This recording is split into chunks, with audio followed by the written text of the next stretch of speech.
Well, kia ora e te whanau and welcome here to Invercargill. It's great to have your company for Rapid League basketball action. We're at round 6 in 2026. The Southland Sharks up against the Auckland Tuatara. Yes, the Tuatara have made the big trip down south, and this is a real south versus north clash. Looking forward to this game. Alongside me, Kayla Manuararangi, and great to have you along, Kayla, and looking forward to the game. Kia ora, Glenn. Yes, very, very excited for this game. As you said, a north-south matchup. Very excited to see what we have in store, and very excited to get an essence of this Shark Tank, this infamous Shark Tank that we have here all the way in Invercargill. Oh, there's plenty of bite in the Shark Tank at the moment, particularly in the NZNBL, which will, of course, enjoy the tip-off just after 7 o'clock. Let's have a look at the standings, though, in the Rapid League, and the Tuatara are flying up. They just the one defeat so far. A lot of depth in this Tuatara team this season. Same for the Whai, who are unbeaten. The Saints also having an excellent season so far. The Sharks, well, they are 2-5, and they are down in 9th place at the moment. So, Kayla, this is an opportunity for them to kind of, I don't know, upset, do a big upset for these guys. Absolutely, no better place to do that at home. But just pointing out, Tuatara, very good job. They're near the top of the table for both Rapid and their South. So as you speak to that depth, very much evident in this Tuatara side. Here is the starting five for the Tuatara. Josh Wiley, Kingston Kailahi Aso, Casey Ioane. Interesting decision, drops back from the starting five in the NZNBL into the Rapid League for this game. Matty Dalton's there again, and Josh Ledger, who's having a terrific season, is the big in the Tuatara. And quick look at the Southland Sharks as well, who are heading into this game, and it's Ledger on Ledger in this one as well. Again, Will Ledger is there for the Southland Sharks, and Jack Ramage is there. Quake Webster's having a really good season. Dane Burton-Shaw, who's had plenty of NZNBL experience this season, and Tautoko Wynyard is there again, the big fella in the centre. My most exciting matchup, Ledger. Absolutely. It's always funny matching up against your sibling. Well, we'll see how that goes. Well, exactly. I've got a funny little story to tell in that in just a moment. The stats, though, Kayla, all in favour of the Tuatara heading into this one. Yeah, as you can see, leading in scoring margin there. Tuatara defensively, Sharks giving up a bit more than the Tuatara, and turnovers as well. Tuatara very good at retaining the ball, and as we can see, Battle of the Bigs, Wynyard, younger brother of Ty Wynyard, and the infamous Ledger over there. Once again, as I mentioned before, I'm excited to see the Ledger matchup. Josh Ledger, 8 points per game at 61% and 6 rebounds. That's in the Rapid League. Really good numbers. And let's hope we get Ledger passing to Ledger again like we did in the game last year. Of course, it was a pure accident, but maybe it was, I don't know, backyard hoops being reborn for those two in that game. Was it an assist to score? Oh, no, it was, it was I don't know, maybe it was just the old, that connection between the bros was just not able to be shaken. Let's get this game underway, and it's going to be the Sharks with the first possession. And here is Quake Webster. And Webster's been going really good this season. He's been going 10 points per game in the Rapid League. He's having a really terrific season. Good start there, good stop from the Tuatara. And here comes Josh Ledger. Oh, nice rebound by the Sharks. Ramage has got it. Sharks doing a good job early, just getting into their offenses. Absolutely, and that was unlucky there from Will Ledger. It's quite time, that little teardrop. And here comes Josh Wiley. Ledger again. Casey Ioane, who want to make a statement. Nice overplay there from Kingston Kailahi Aso. Shot clock down to 5 for Josh Wiley. And then it goes. It's 2-0. For the Tuatara. Tuatara love to shoot the ball late in the shot clock. And that can be quite tempting when we have a 16-minute game to shoot it early and make it a running match. But they do such a good job at going through their plays. Here's Wynyard working off Ledger. Trying to work on the young player, Kingston Kailahi Aso, who did well. Didn't concede the foul either. Now Ledger off to the races. Back to Kailahi Aso.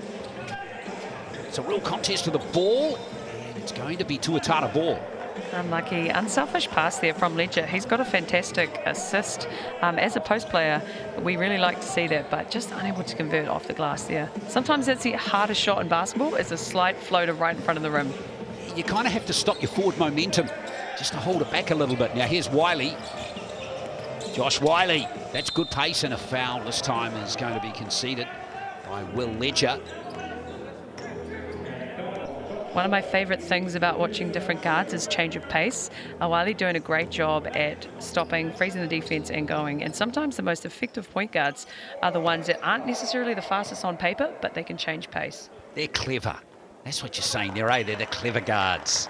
Just so that little bit of uncertainty in the defence. Wiley, of course, a good young prospect. He's only 19. And he can't get the second from the Chemist Warehouse stripe. But it's still a solid start by the Tuatara, mainly for keeping the Sharks scoreless. What can they do on this play? Burton Shaw. Webster again up high. Shot clock down to single numbers once more. Nice drive from Quake Webster. It's a lovely finish. Beautiful off finish there from Quake. Great job. First points for the Sharks. First points for Webster in this game. Feels like we've got a good game on our hands in this one. Here's Josh Ledger up against Burton Shaw. One there for three. Nail it, and that's a good stop from the Sharks. Seen that little zone of defence there from the Sharks. Tuatara doing a good job reading where the gaps are. It's Webster. Will Ledger for three. Nail it. Ramage got the offensive rebound, and now here's Webster again. Again, no foul by Kingston Kailahi Aso. Fast break. What about that outlet pass? It was a gem. Felt like we were watching American football there for a second, Glenn. Beautiful, beautiful QB dime all the way down the court. Yeah, Matty Dalton was finishing off for the Tuatara. Webster!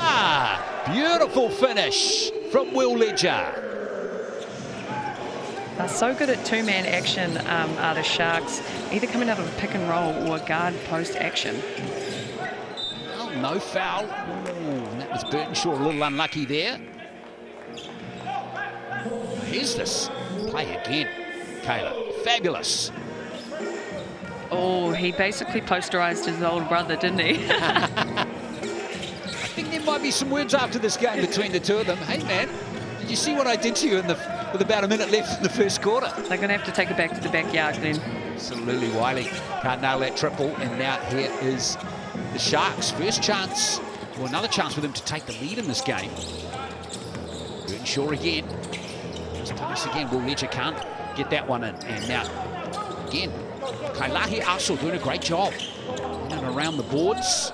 Here's Casey Ioane, very explosive player. Here he is again, the young centre, and he gets the 2 points as well. It's only 17, Kingston Kailahi Aso. He has fantastic body control. When I talk about that, him being able to take the contact and remain straight up and just get straight to the rim. Last 13 seconds of the first quarter. Oh, turned over by Wiley. That's a lovely steal, and it's going to be Tuatara ball with 8 seconds left. Do they have a BNZ player timeout? I don't know if they'll use it here, though.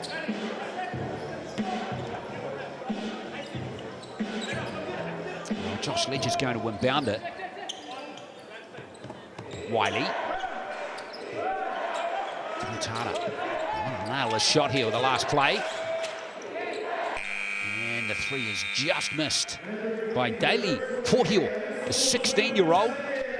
Very low scoring, but quite entertaining game, Kayla. I agree. That was very structured, and it's really cool to see the ripple effect of the style of play in the Sal's and in the Rapid. You can tell the depth that both of these teams have.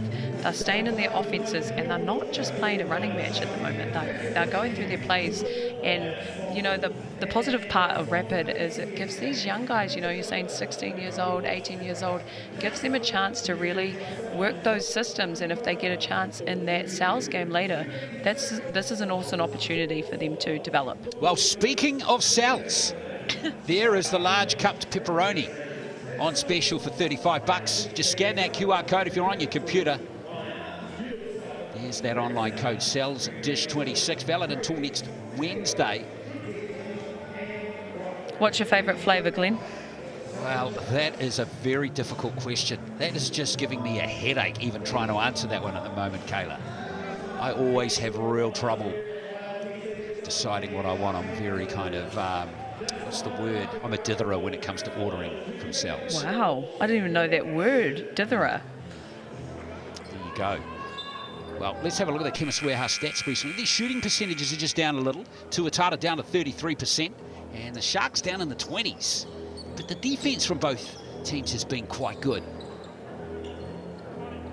And it's just not the experienced players showing out either. Kingston Kailahi Aso has done a fantastic job so far.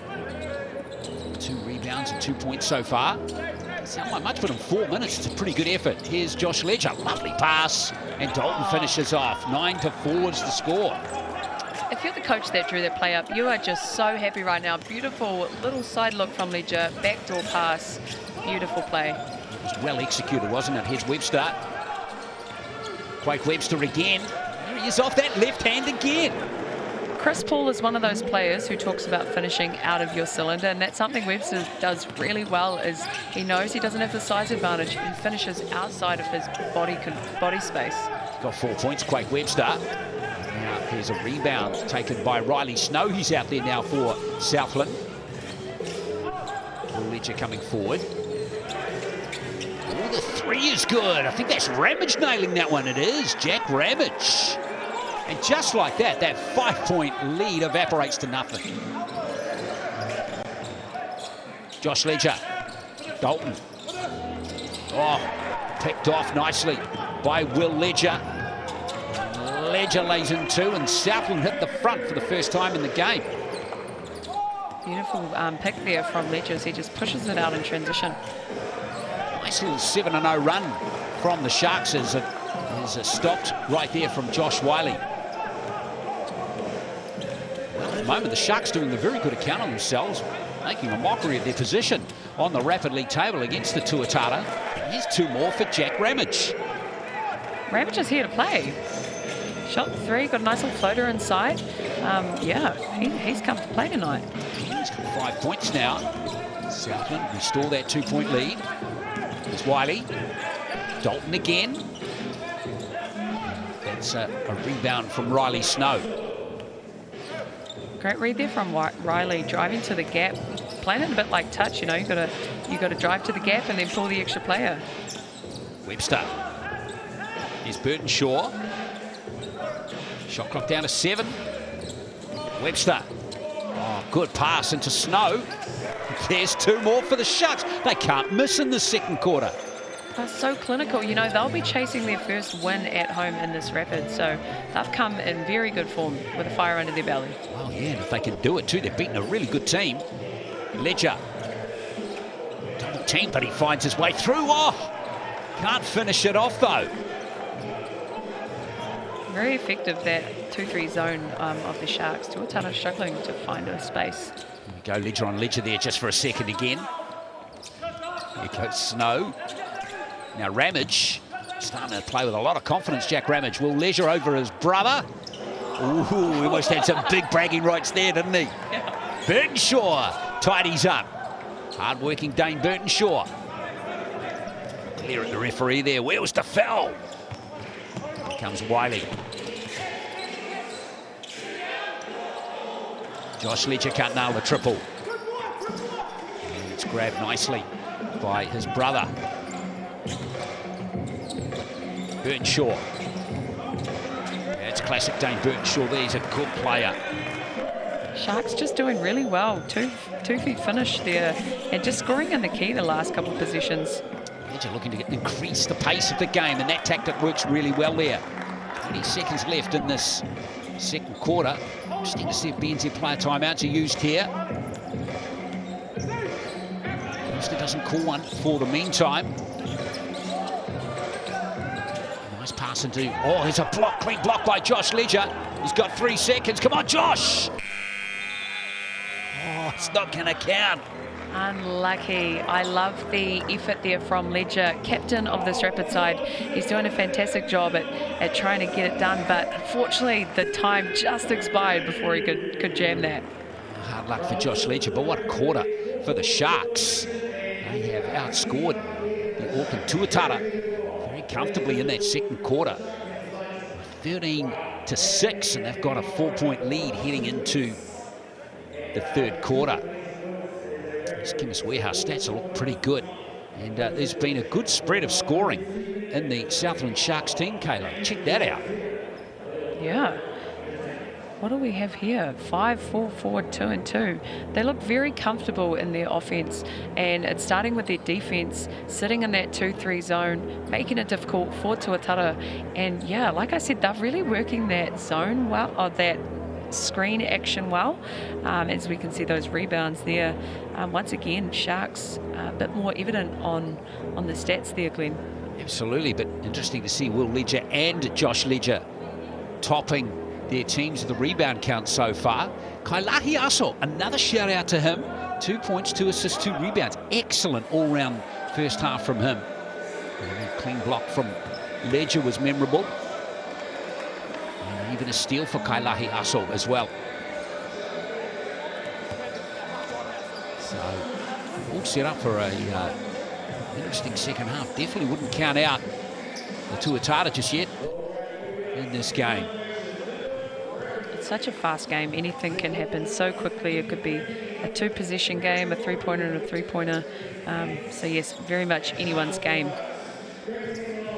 Don't forget the Cells NBL game tipping off at 7 o'clock.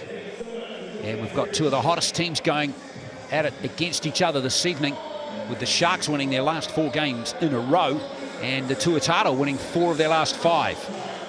So I reckon we're going to be in for a terrific clash this evening as Marnie Davison, Regan Ashley and Blake Rosanowski get set, get this third quarter underway.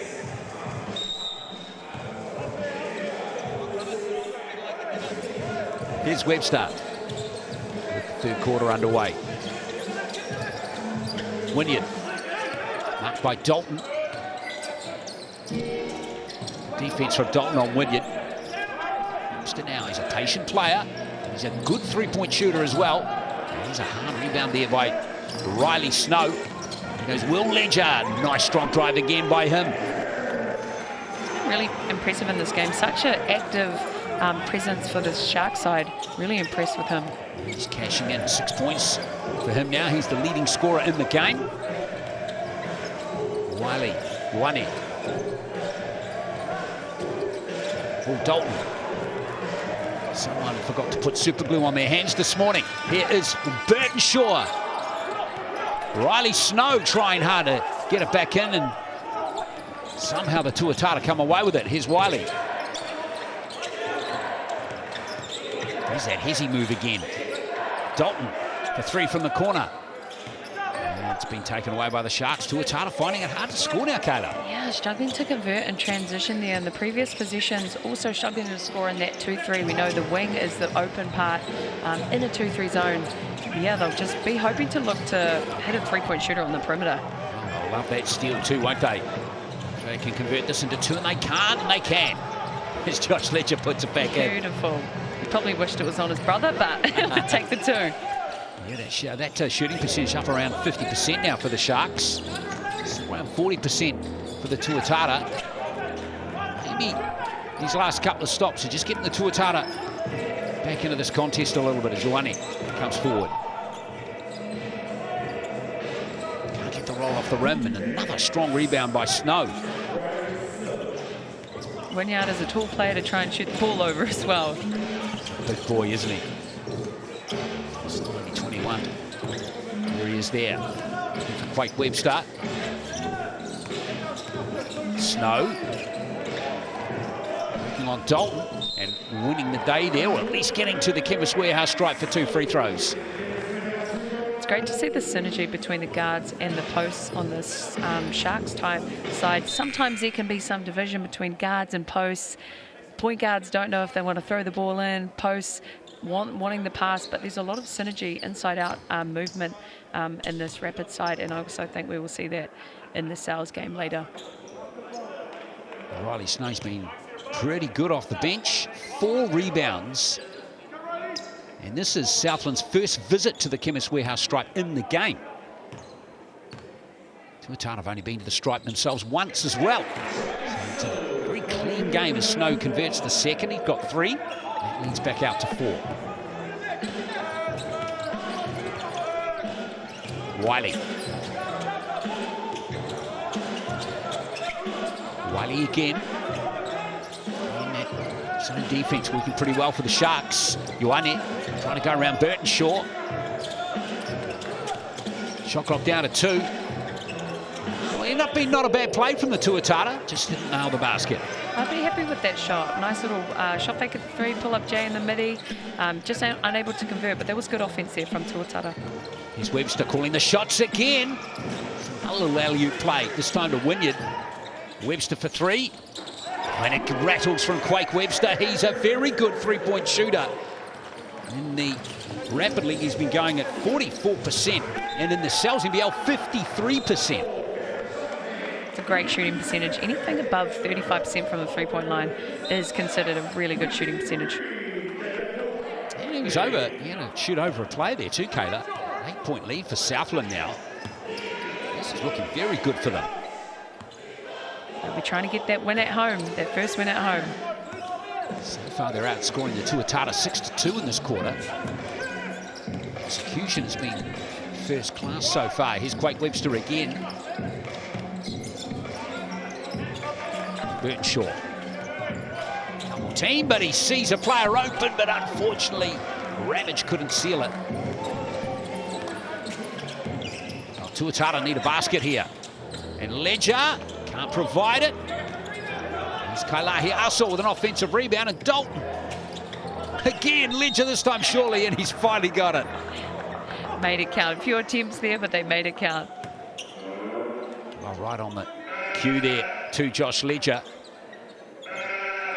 They really needed that too, Kayla. 8-point deficit. Cut to 6 now. Maybe 5.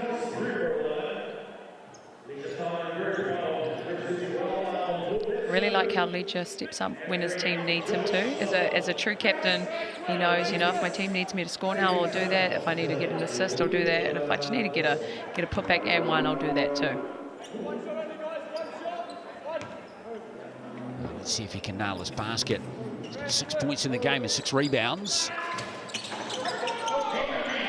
Rebound by Snow, so that margin is going to be 6 points. And here come the Sharks. We can settle it down for the last play of quarter number 3. Nice pass from Webster. Wynyard. A little bit hard off the glass. And in the end, it's still a good quarter. A low-scoring quarter, a low-scoring game here in this Rapid League game. But Southland won't care. They're up by 6 heading into the last. Absolutely. I think Southland are doing a great job. When they're driving to set someone up. You know, sometimes you go in with the mindset, drive to score, and that's great, but then sometimes you can miss an extra pass. I think the Sharks are doing a great job. They're driving, they will shoot it if they can, but they're really trying to set their teammate up, and I think that's really making the Tuatara defense collapse, and then they're making that extra pass. And then on the defensive end, their 2-3 zone is working really well on this Tuatara side, making it difficult for them to score inside, get those high post catches. Well, Mark Bell is the coach for Southland, done a great job. And I guess for Southland, it's just carrying on. Do you think with those tactics into the fourth quarter here? If it ain't broke, don't fix it. That's it. It'll be interesting to see what adjustments Tuatara are going to make here, Kayla, too. If they start hitting threes from that wing, I think that will be quite dangerous. That might force the Sharks to go into a 3-2 zone or even go back to a man matchup. But I think perhaps tidying up a few cross-court passes from the Tuatara would definitely help. But as we know, this Tuatara side have a lot of depth, and with the likes of Ledger leading them, no doubt that he won't let the side just win their first home game for the Rapid. Tuatara need to get hot from the three-point line too. They're 0 from 6 in the game, whereas the Sharks are 2 from 5. So that's a stat strongly in the Sharks' favour.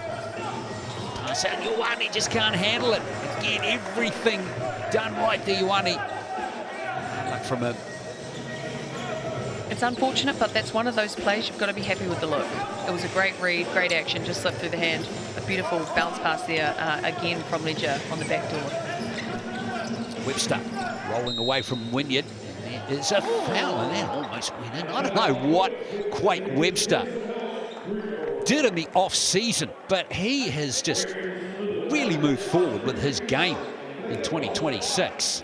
I'm curious what his whakapapa is, if the Webster family also includes Ty and Corey. Exactly. Just noticed his intensity too has gone to another level. He is just in the zone when he's out on the court for every second this season. Absolutely, and as a smaller guard, you've got to be super efficient. You've got to be crafty. You've got to have a good three, and he's been a great floor general for this Shark side. He's got 8 points in the game. He's getting close to his average of 10. Now Dalton into Webster, rather into Ledger, and Wynyard's got the rebound. Wynyard just so big inside, making it hard to get any second chance shots for this Tuatara side. He just kind of has to stand there, right? Yeah.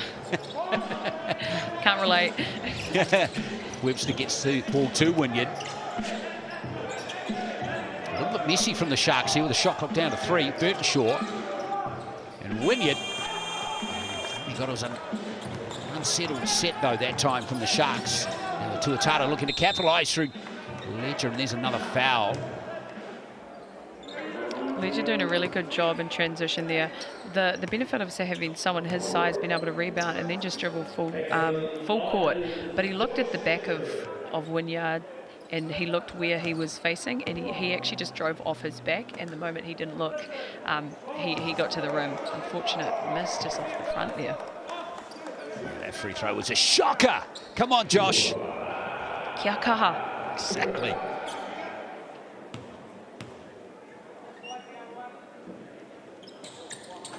He's off target with the second as well. From the Chemist Warehouse strike, Wynyard with the rebound. And here comes Webster.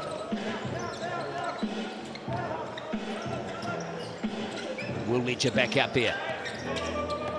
Burtonshaw will work on Dalton. And winning the day, Dane Burtonshaw. He saw the size advantage he had, and beautiful just pick and pop there, 2 foot gather step. Yes, there's the first 3 of the game from the Tuatara. Good timing too. It was from the wing, as we're seeing this full court pressure here from Tuatara. And how about that from Dalton? It's like it's stolen Southland's playbook. And we have got, all of a sudden, a very tight game now. Still anyone's game, 4 points. Still 2 minutes to play. Wynyard, lovely delivery again from Webster. Beautiful patience there from Wynyard. Waited half a second for the defense to jump. Easy putback. And Webster is going to concede the foul. Not a lot of contact there. Is that the Jaws theme song in the background, Glenn? Definitely. I don't know what Webster saw there. Dalton will never get an easier basket all season.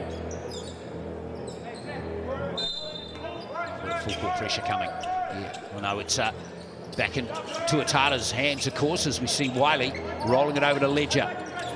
Tuatara needs a score here. Wiley again. Again, good defense by Webster. And that is going to go on Wiley. Well, credit to Quake Webster. Webster yet again making an impact on both sides of the floor. Sharks switched to a man-to-man defense there, and the likes of Webster on defense, it was a great adjustment. Well, he's working hard off the ball too, isn't he, Quake Webster? 8 points, 4 assists. He's having another really good game.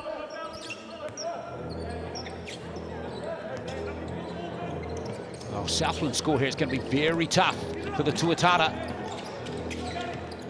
Post their 6th victory in the Rapid League this season.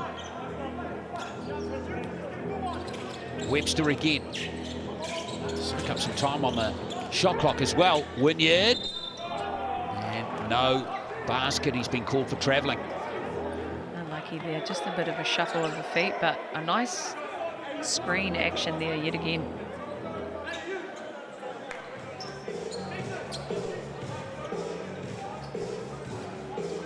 Now let's see what the Tuatara can do here. Still trailing by 6. We're leading by 5 points earlier on in the game. Dalton for 3. He's away, but it's picked up. Oh, this is Kailahi Aso. Ioane did a good job. Wiley can't nail the triple. It's another play here for the Tuatara. Ioane. Strong move by the 18-year-old. That was lovely. Beautiful step there from Ioane. If I'm the Tuatara side, I'm trying to look for a three-point shooter, and Wiley has been shooting the ball well this game, so they'll be looking to get a quick score. A little reach and foul by Josh Wiley. Stops the clock with 52 seconds to play. 3 fouls, of course, conceded, and you're in the bonus. So that puts Dane Burtonshaw to the line. Burtonshaw in his second year at the Sharks. He's featured in 6 games in the Cells NBL this season, starting 2 of them. A hard-working player, originally out of the Manawatu.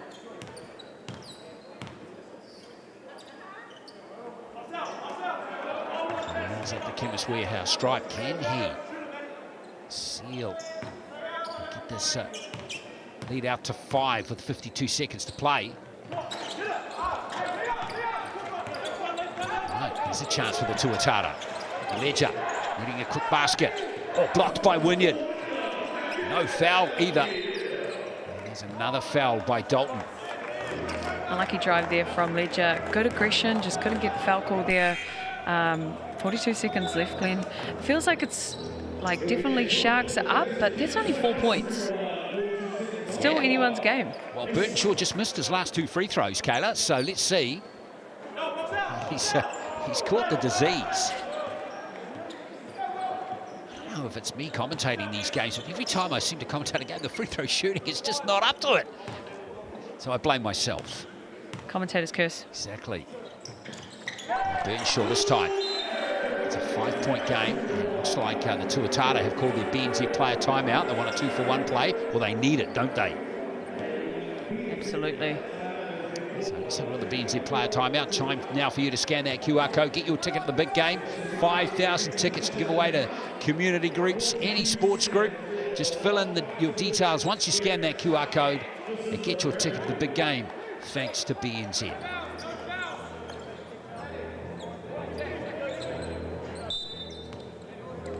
Forhill to inbound it here. Battling the Tuatara. Just getting it inside the 5 seconds. Here's Ioane. Need a quick shot here. And, well, they haven't got a quick shot, but they've got a foul out of Will Ledger. Send Ioane to the line. Potential here to narrow that gap back to 3, Kayla. And then it's really all on for the last 36 seconds. Absolutely. Such a quick game. Anything can happen. And you've seen the full court pressure, you know, starting at about 2-minute mark.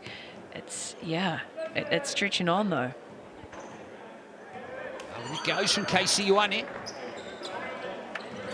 Ioane is up to 3 points in the game. Leading scorer, by the way, in the game is Wiley, Josh Wiley, and Webster with 8 each. Ioane gets the second. Now it gets interesting. 3-point game, 36 seconds left. The Tuatara get a stop here.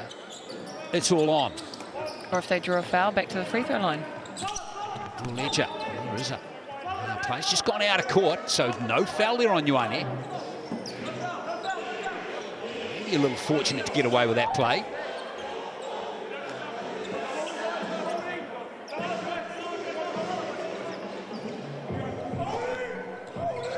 Ledger almost stolen by Ioane. It's interesting. Great hustle there from Ledger. Love the urgency.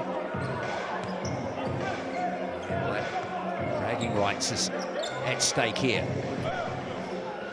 It's telling Josh Ledger's mind nothing else matters. And beating his brother, who's about to inbound it, right next to him.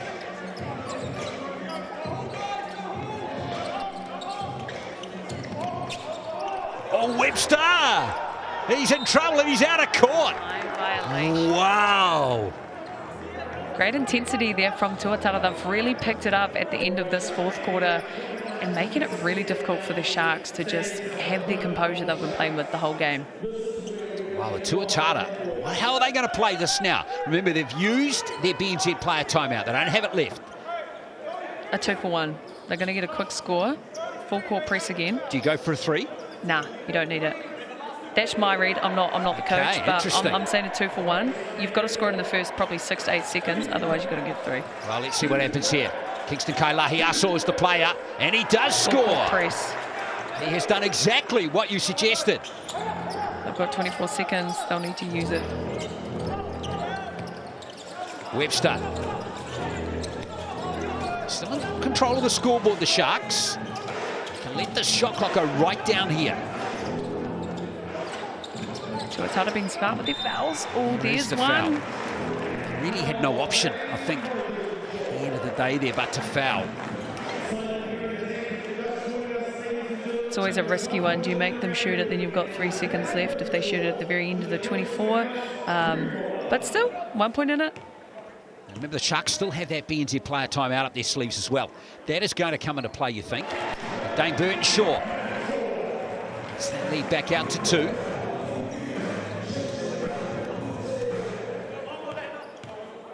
Extra point will be like gold here for the Sharks. And Burton-Shaw obliges. So a 3-point game. Now they need a 3, don't they? They do. Wiley. Oh, a foul straight away there from Webster. Yeah, it's gone on Quake Webster. That's not the worst result for the Sharks, do you think? It's not the worst. I probably would have fouled a little bit later. Because if he makes 2, they're inbounding it. There's still quite a bit of time to play for them to go on defense. But, not terrible. Wiley needed to nail that free throw.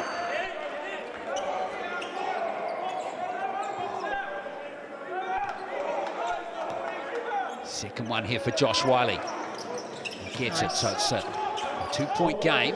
Sharks have possession, 11 seconds left. Let's see what the Sharks are going to do here. And they do call their BNZ player timeout. Nice.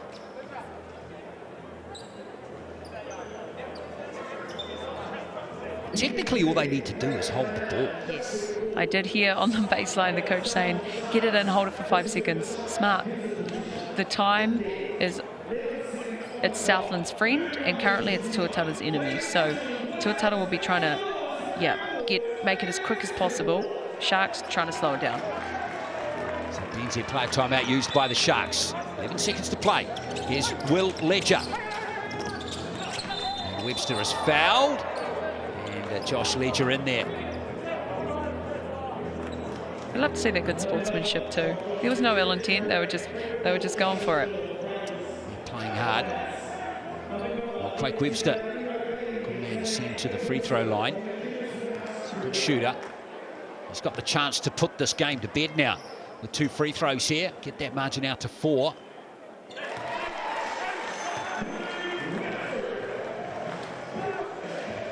I'm super impressed with Webster. Can't think of anyone better to seal the game off actually from this Shark side. Yeah, he's been terrific. Give you his numbers in a moment. Yes, 4-point game, 9 seconds left. Here's Wiley. They need a 3 and they need it super fast. There it goes. It's away from Poyle. It's going to be Tuatara ball, but they've only got 3 seconds left.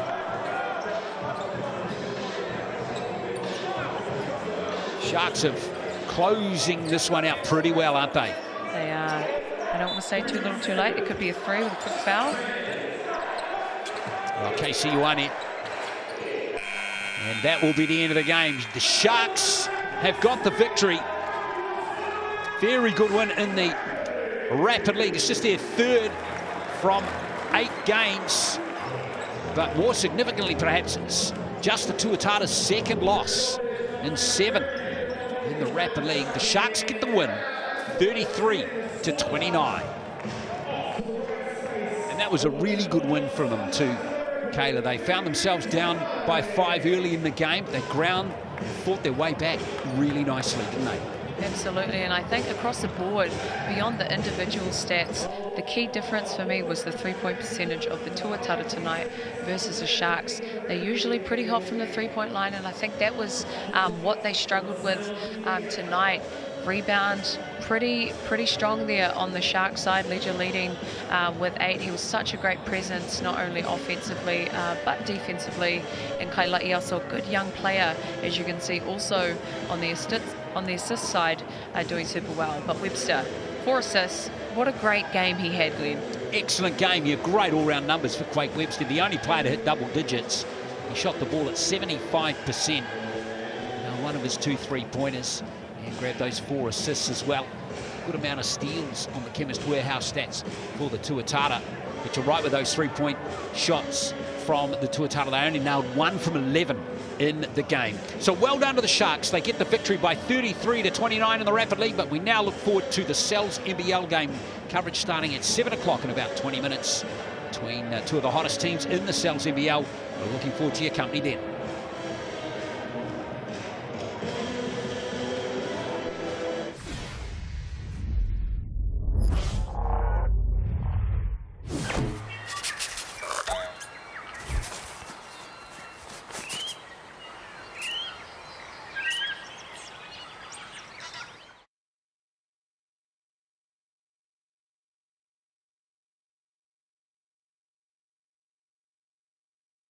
Yeah, it's great. You're just watching the game and you're just analysing the plays. Yeah, how it is. I've done like quite a bit of high school commentary and like some commentary for the last like couple years, but this is definitely a big step up in these lanes now, because that's what I haven't had. Usually I'm just jumping anywhere. Yeah. But it's actually really cool to have a different lane, especially being new as well, being able to just jump in with whatever pops in my head, because you're really doing the heavy lifting. Yeah, it's all good though. Well done, that's great. Thank you. I think I was getting confused with the Ledger brother. I'm not sure if I was saying... Oh, no. No, you're all good. If that was the brother or Burtonshaw. He looks super similar. Burtonshaw had bigger hair. Okay, cool, so I wasn't. But you're right, they both had headbands. Yeah, Karate Kid vibes. Yeah. But Will Ledger, I mean, God, they were different numbers. I know. Yeah. But that's why numbers are so important to me. Oh, definitely. You know? Right.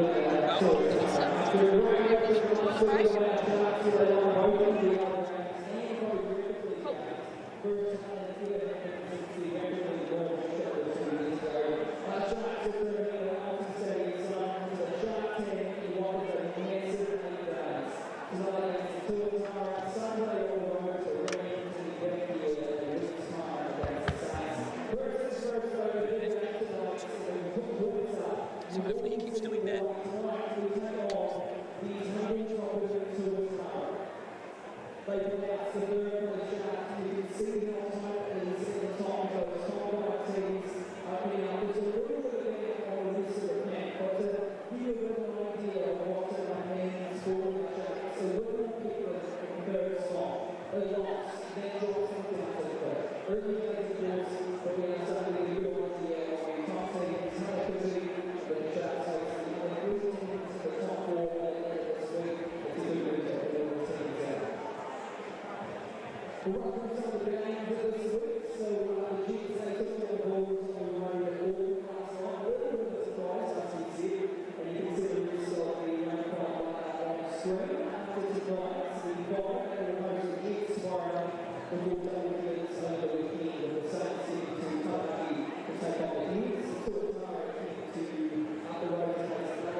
Hi there everybody, welcome along to Thursday Night Hoops. NZNBL action here in Invercargill. We're at ILT Stadium and we are here for the Southland Sharks and the Auckland Tuatara game. This is going to be a really good game. This is first versus third. Tuatara on top of the table at the moment.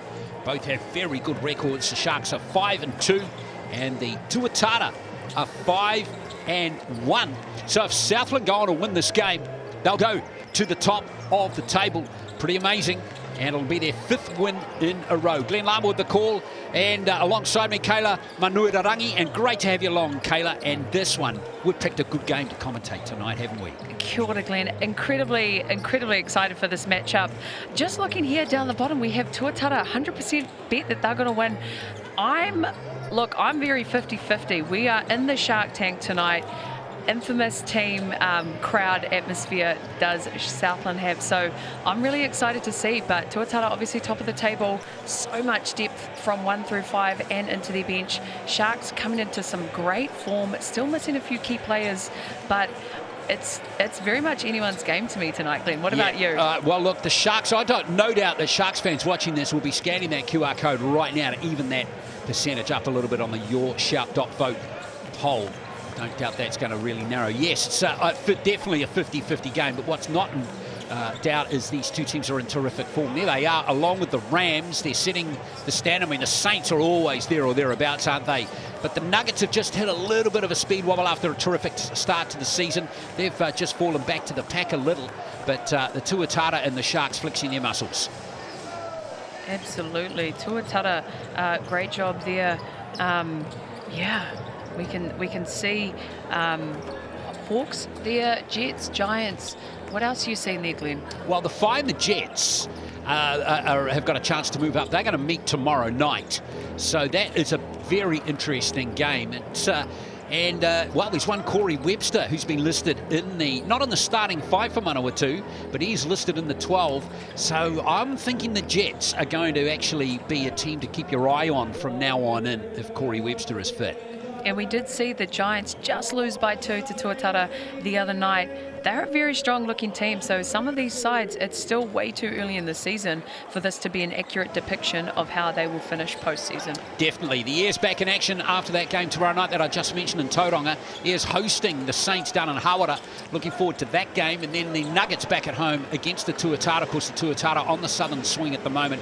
And the Rams back in Christchurch. That's going to be a really good match too. So tough little stretch for the Sharks here, playing the top team and then playing number 2 in the ladder just a few days later. So some really exciting games coming up in the NZNBL over the next few days as round 6 continues. Right, well, let's have a look at the starting fives. And the Tuatara have made a change to their starting five. Casey Ioane has dropped out of the starting five. He played in the Rapid League game, and Dylan Wilkie has come in, but the starting five, the other 4 players remain the same.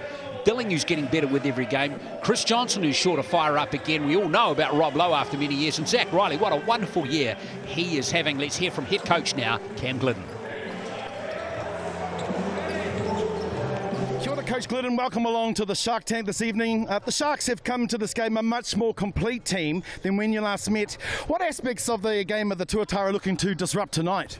Yeah, obviously they've got Boone in now and Inga, which makes 2 really good pick and pop threats. So it's going to test our bigs for sure. And they've been playing some really good basketball. So yeah, I think just trying to keep Boone and Inga quiet at the 3-point line will be a big adjustment. The Tuatara, you guys have come off 2 awesome tight victories. What have you learned about your team in these recent games, and what have you seen that you'd like to see improved on tonight's performance? Yeah, I guess sometimes when you lose, you learn a lot more, and I've told the guys, like, luckily we've got away with some victories that could have went the other way, so we need to take the lessons from that, and that's just putting together a complete 40-minute game. I think we have some really great patches and then some big lapses in the game as well. So we got back to the training track this week and just really committed to locking in for that full 24 seconds of the shot clock and completing every defensive set with a rebound.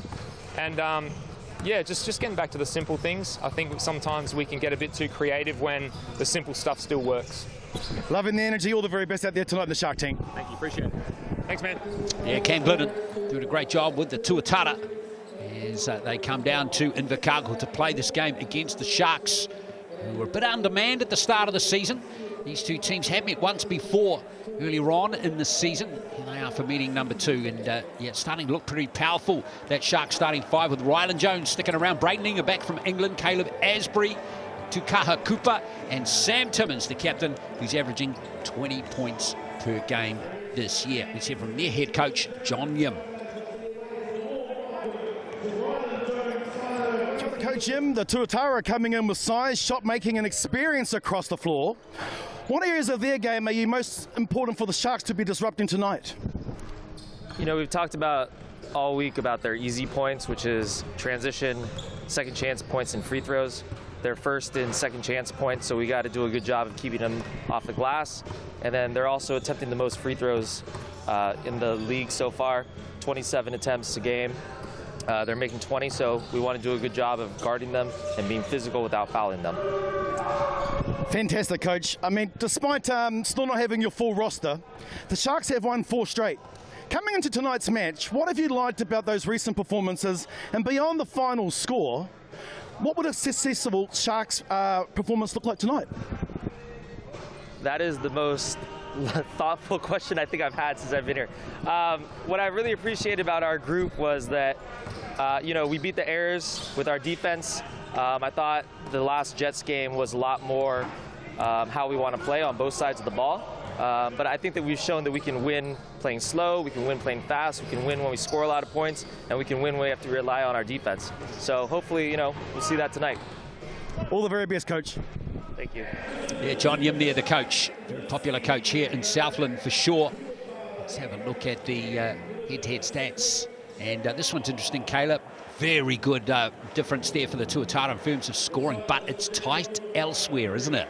Absolutely, defensively and shooting percentage. We see the key matchups there, which we're excited to see. Asbury and Riley, both great scorers from either side, but 2 other matchups I'm really excited to see are our 2 floor generals, Jones and Dilling.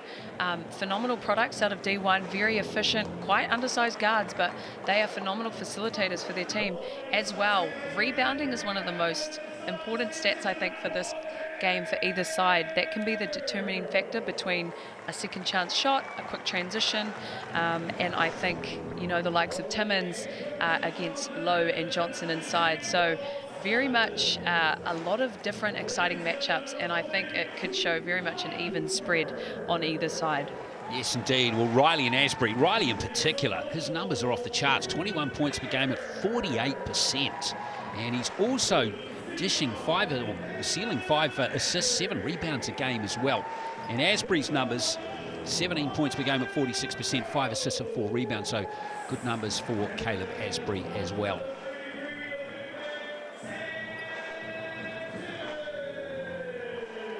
Yeah, Sam Timmins is going to relish the matchup against Chris Johnson and Rob Lowe. Not a lot of teams have had a success in breaking those two fellas down, particularly when on the court at the same time, Kayla. It's going to be fascinating to see if Southland can disrupt in that area of the court. I would be very interesting collectively if Rob Lowe's wingspan as well as Chris Johnson's wingspan stretches across the width of the court, because I swear they have such size inside and they're so dangerous. Yeah, so it's going to be interesting to see. Well, it was interesting looking at Sam Timmins. They're already deep in discussion with the referees, who are Martin Davison, Regan Ashley and Blake Rosanowski. He's going to have to be at his best tonight, Sam Timmins. And there is that Your Shout.vote poll again, starting to even up. In fact, it's blown out the other way now, hasn't it? I think the dial-up Wi-Fi has now come on in Southland, and the Southland community have now voted who they think will win. Well, let's see what the Tuatara fans respond with. Now, these two teams met back on April the 18th, so just under a month ago in Auckland. Tuatara won that 91-72. That game was, well, it was probably not too much could be read into that now. Southland, Caleb Asbury just landed in New Zealand after coming back from Europe. The Tuatara ground them down pretty well down the stretch of that one to win that one comfortably. And here comes Tukaha Cooper out to Timmins. Here's Cooper. Has to play for the Tuatara, of course. Here's Inga. Now, Timmins wants to get an early basket over Chris Johnson, and he does. He's not MVP contention for no reason, Glenn. Timmins so solid inside. Just felt where the defense was. Simple Kareem Abdul-Jabbar baby hook. Definitely. And there's a little error from Rob Lowe. Timing of the pass not up to par. So Southland, an opportunity to rubber stamp this solid start in this opening minute. Cooper. Oh, he could have taken the shot there, Cooper. And there's Wilkie getting a rear start, remember, in this game. Almost losing the ball there. And Riley looking to work off Low. Zach Riley goes to work. Almost nailed it too. Asbury flies in. Did he almost lose a dreadlock there, Caleb Asbury? He's still playing. Here's Cooper. Tukaha Cooper. Can't nail that one. Johnson with those long arms. And he's done just enough to get the ball back for his team. Tukaha Cooper hailing all the way from Ngāpuhi, I believe, a product of Te Kurikaupapa Māori or Kaikohe. Awesome to see our Kurikaupapa kids on the big stage. Yeah, 100% it is. And now here comes Johnson over to Riley again, or Dilling rather, feeds it into Johnson. Nice kick out pass to Lowe. And Lowe doesn't often miss wide open threes like that.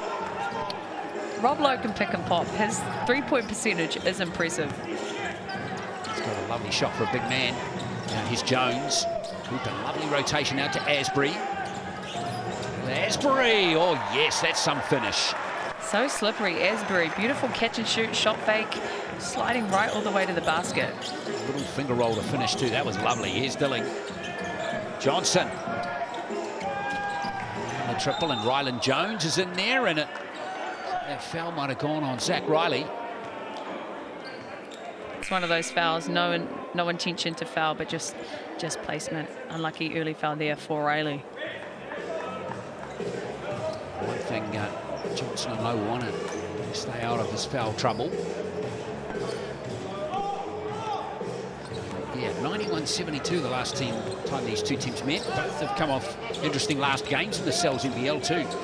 Sharks away to the Jets, gave him an absolute hiding. And Zenga rolls that one in for 2 points, 102 to 78. And then the Tuatara just beating the Giants by 2, 99 to 97. And there's Johnson at his best. He's basically, you can't defend him. I'm so impressed with Johnson, 40 years old. At the longevity he's playing with, he's just doing whatever he needs to for his team. Wonderful player, Ringer. Timmins back to Ryland Jones, nice pass. Timmins rolls it in. They all count, Kayla. Not often you see a big man doing a little floater from mid-range, so I'd love to see that. Ooh, how about that from Zach Riley? Fisher and Pike will spin cycle there, Glenn. He can play, man. He can play, Zach Riley. The first 2 points for him. Timmins.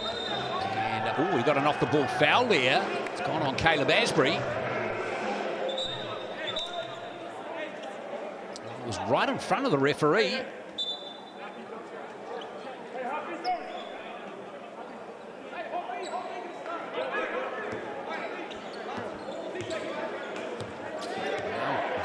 Vadanovich out there now. So to Casey Ioane for the Tuatara. Here's Johnson.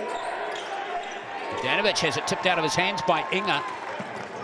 Ryland Jones.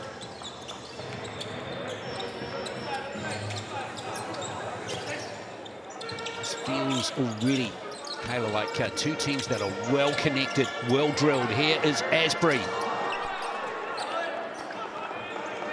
Both here to win. Both teams early on getting into their half-court offense, looking to execute, not shooting out too early in the shot clock. Commentator's curse. Vadanovich. Here's Johnson for another triple. And this time he strokes it. Chris Johnson's up to 5 points. That's hard to guard. From deep, Johnson. Timmins, oh, smashed out of his hands from behind. And Vadanovich. Dilling into Vadanovich.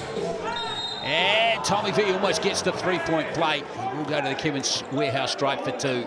What about that block from Johnson? Pick your jaw up off the floor, Kayla. Absolutely. Johnson actually second behind Shaquille O'Neal out of all-time blocks out of LSU. So it's a pretty impressive little stat there for everyone. But yeah, we'd see Tommy V coming off the bench, 6-man. And as I was saying earlier, Glenn, if Tommy V's coming in as a 6-man on your team, you're a pretty good team. You've got a lot of depth. Only that too, he seems to be relishing what his role is in this team. And he's really delivering for Coach Glidden. 16 points per game at 57%, 5 rebounds as well. Sometimes it's advantageous being able to watch the first couple minutes of the games play out. You can observe what defense they're in, what offense they're running, what's working, what's not. Those mental notes, you can come into a game and already know the flow. That's a very good point, that one, as Jones gives it out to Timmins. Here's Asbury. Asbury again, he looks like he's going to be in for a very big night. That's 2 very good buckets from him in the game so far. Absolutely. Played Texas State, played Oklahoma State D1. Very, very high level of basketball is D1. Dilling can't nail his first jumper. And he loves it in New Zealand, Caleb Asbury. This is the 3rd year he's been here. Now Keelan Boone out there now for Southland. And there's a foul from Vadanovich. A lot of imports like coming to New Zealand.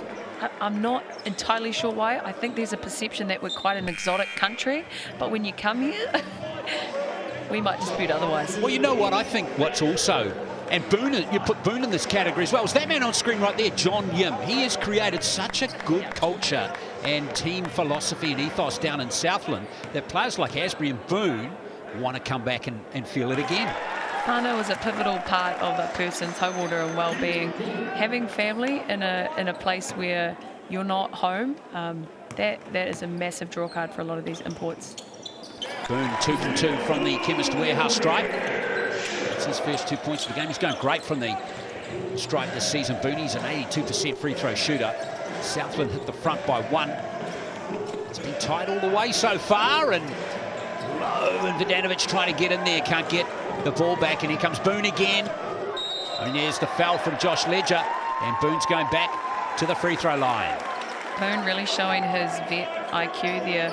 Did a bit of a Euro step and got fouled, and then he just threw it up last minute. He knew it wasn't going to go in, but he knew he'd go to the free throw line.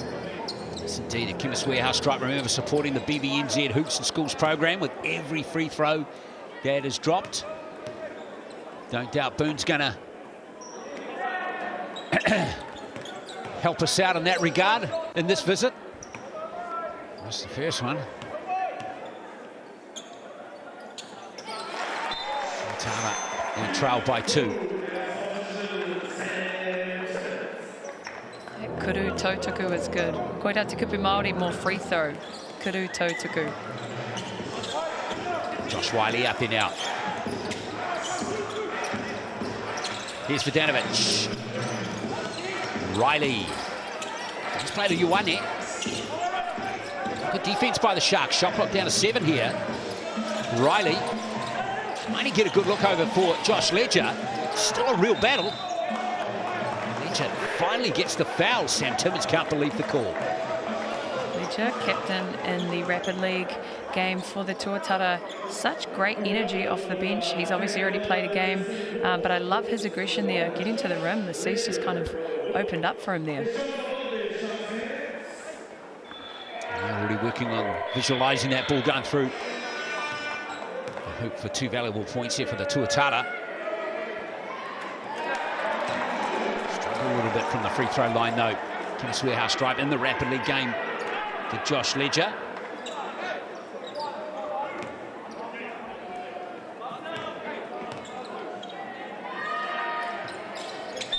So back to a 1-point game. Now the biggest lead in the game has been just 3 points either way. It's been tight. Plenty of learning experience for both coaches. Asbury. Oh man, Asbury. He is hot in this game. He's too dangerous from range to be going under any screens. All screens, guards need to be climbing over everything. 7 points for Asbury. He looks in a mood, doesn't he? Here's Riley rolling away. Vidanovic can't handle it. And away comes Will Ledger. Now Ryland Jones. Let's give it to Caleb Asbury, see what he can do with it. And this time he provides a beautiful pass down low. But unfortunately, Ledger can't seal it. Great catch from Ledger, though. I don't know how he caught that. That was a great catch. Here is Ioane giving it to Vidanovic. And he's still on the sideline there, no basket. That is like top 3 pet peeves in basketball, when I've just stood on the line and you nail the 3. Great shot, Tommy V, but unlucky. That's just one of those nuances of basketball, isn't it? Did you ever feel like someone just moved in the line a little bit closer on a couple of occasions? Absolutely, and if you're in an older gym with like netball lines too, you could probably try and argue to the ref that it was still in, but in this case, probably not. No, here's Boone. He can shoot the 3-2. Shot from them. There's Braden Inger almost pinching it off Chris Johnson. Nice work from Inger. Tuatara. Struggling for good looks, aren't they? And here is Wiley. Ioane. See what Lowe can do against Boone. Nice rotation out to Riley, who was fouled at the 3-point line, and that is significant because it's Caleb Asbury's second foul already. Yeah, Asbury wasn't too happy with that. Unfortunately, already in 2 fouls, just 7 minutes into the first quarter. It'll be interesting to see if coach pulls him out, gives him a bit of a breather until the second quarter, but not an advantageous position for Asbury. Certainly not. So Zach Riley at the line.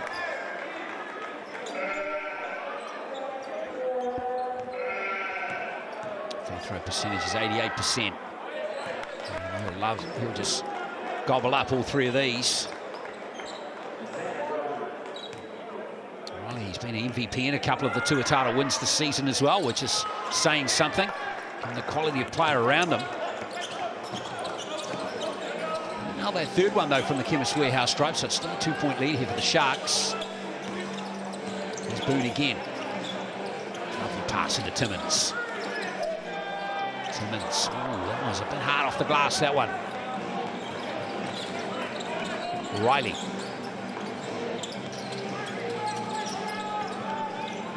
Wilkie. Now it's low. Shot clock down to 10 here. Here's Riley again. Creates space for himself. Doesn't get the roll off the rim. Timmins with the rebound. Another good stop there from the Sharks. Tuatara kind of struggling without their facilitator Dilling on at the moment, their key scorer. Trying to generate his own shot makes it that much more difficult. Josh Dilling is not out there at the moment. He's struggled to get into the game in the 4 minutes and 41 seconds he sat on court. Here's Dylan Wilkie again. Oh, nice little play there by Tukaha Cooper.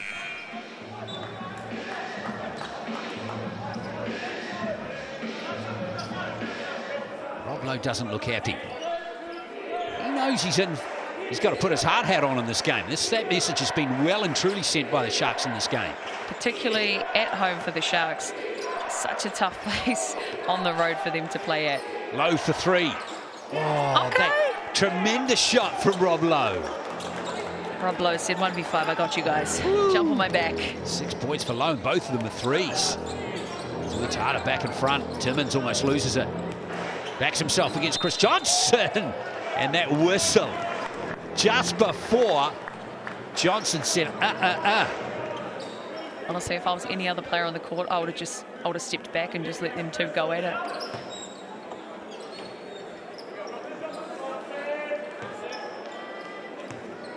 It's been pretty even between the bigs so far, hasn't it, Kayla? Absolutely. Sam Timmins, he's got phenomenal average of rebounds. I believe it's just over 11 that he's averaging per game. So that makes it quite a challenge for Lowe and Johnson inside. Tipped down by Inga, but unfortunately for him, straight to Josh Dilling, who's back out there now. A lot of baskets really hard to earn in this game, though. There's Lowe again.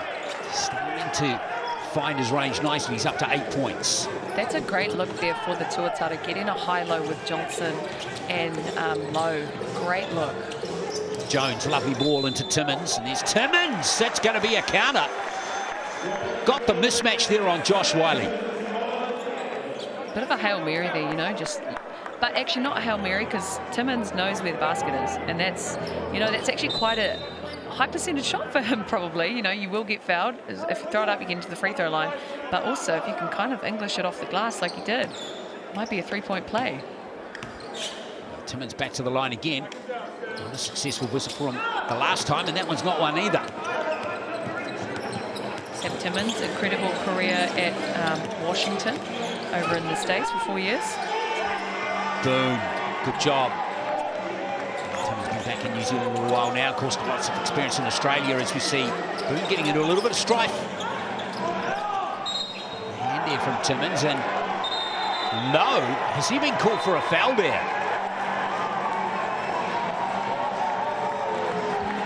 Might even be a technical foul on Rob Lowe.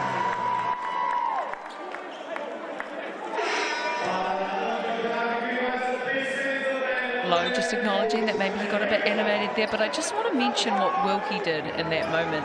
He knew his captain was a little bit elevated in his emotions, and he did the great teammate thing, and he just grabbed his back and he pulled him in. And that's one of those things, you know, you want players to have emotion and play with what they've got, but also it's great for those teammates that can just be like, cool man, just bring it in, we'll have our talk and we'll go back to the basics.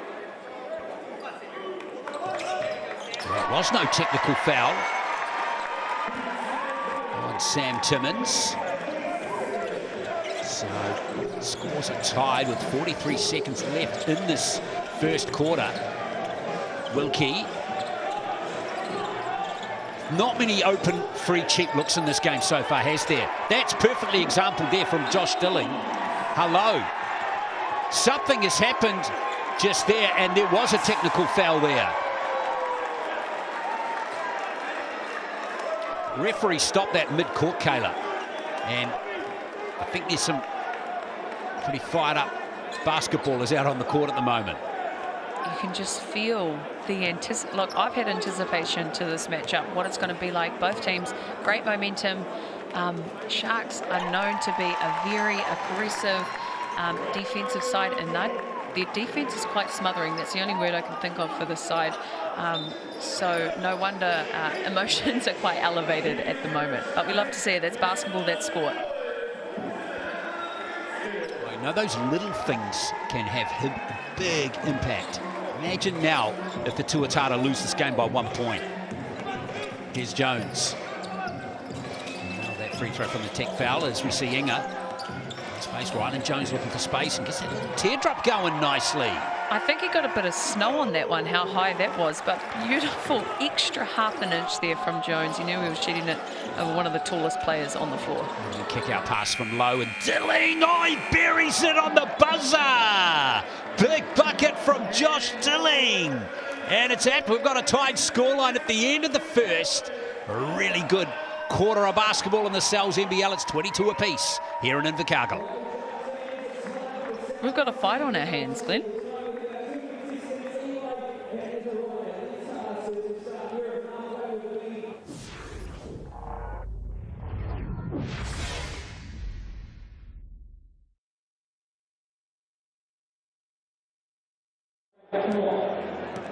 In 3, 2, 1, let's go.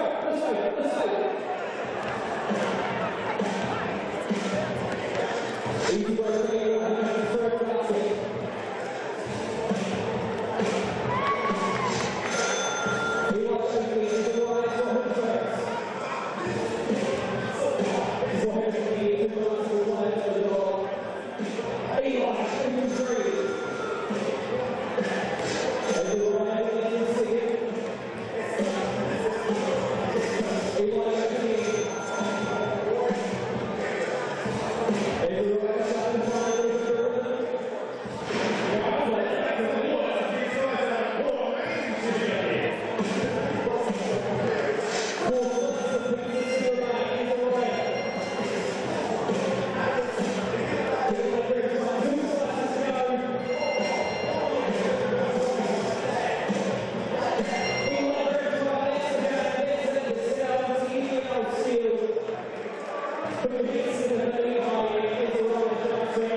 All right, it is coming into the second quarter here, and it is 22 apiece between the Tuatara and the Sharks.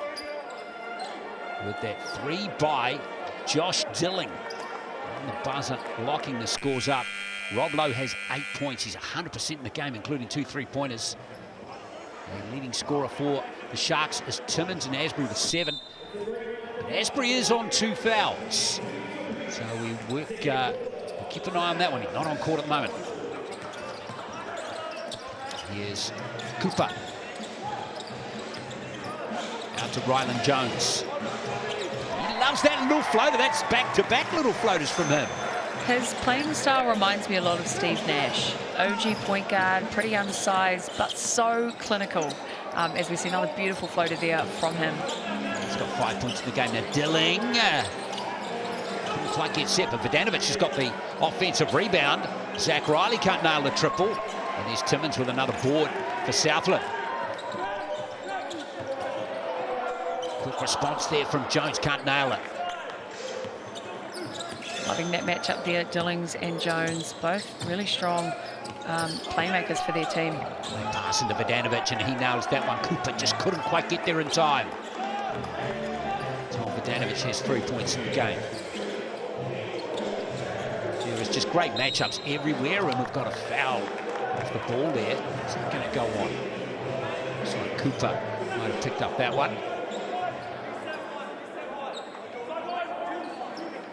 I have a feeling that it's going to be neck and neck this entire game. Yeah. Both teams' style very complimentary. Both teams in very good form. Both teams have momentum. So, yeah, I'm anticipating it's going to be neck and neck this whole 40 minutes. It's a dogfight out there, isn't it?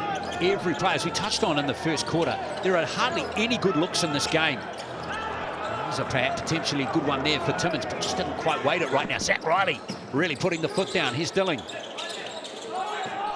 Vidanovic. Low with the rebound. Over the top of Keelan Boone. Boone didn't enjoy that, did he? Here's Dilling wide open. Boone gets the rebound anyway. We haven't seen a lot of transition baskets. And when teams are getting into the half-court set, it's just not easy for anyone to score. I think they've really clamped down on scouts and not making any shot easy. Here's Cooper. And Tukaha Cooper gets his first points of the game. Cashes in. Cooper once again hailing all the way from Ngāpuhi, far north. He's having a great season too. Down in Southland this year. He's averaging 11 points per game at 38%. Started every game. It's Braden Inga. Now Jones. Boone wide open for three. Almost got a 1.5 points there. It's low. Pushes the pass for Vidanovic. Can't react there, although he reckons it's come. Boone made a play at him there. Ref didn't see that way. Glidden, Coach Glidden's got to be careful. He conceded a technical foul in the first quarter. I think it's a Shark Tank thing. It does things to people. It's a scary place.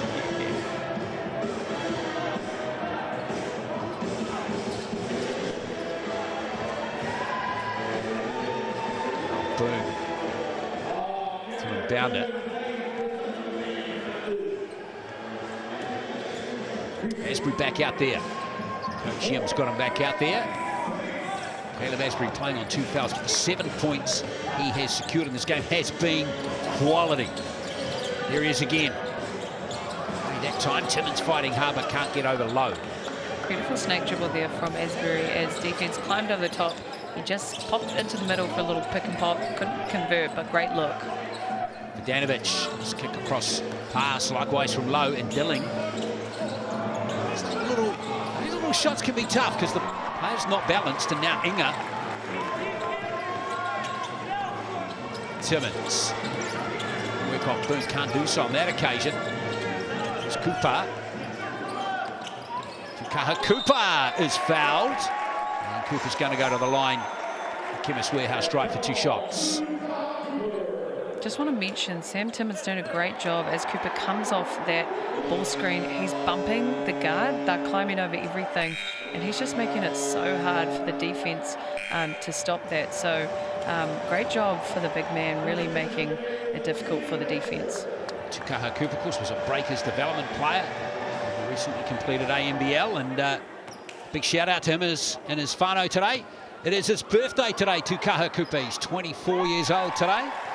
And nothing like celebrating your birthday with a win. And Glenn and I will sing happy... No, we exactly. wouldn't do that. But rā whānau kia koe. Yeah, we won't sing for you guys tonight. You'll have to hear that on C4 later. Well, your version of it. I'll pass. No disrespect to Kaha. Here comes Ledger. So it's back up by 2. Again, it's a tight second quarter. The Sharks outscoring the Tuatara just by 6-4. Nothing in this game, and there's a misdirected pass from low. Josh Ledger trying to seal his younger brother. We know what sibling rivalry can be like, so no doubt the brothers are going at each other. They're marking up each other at the moment too, as Cooper. Gives it back to Timmins. Asbury. Inga into Timmins. 8 on the shot clock for Sam Timmins, working on Josh Ledger. Timmins will fancy himself here. I tell you what though, Josh Ledger had the final say. Okay, Josh. Put that one on the resume. Yeah, that was wicked. Here's Lowe going to work. And this time Timmins concedes the foul. That will be his second.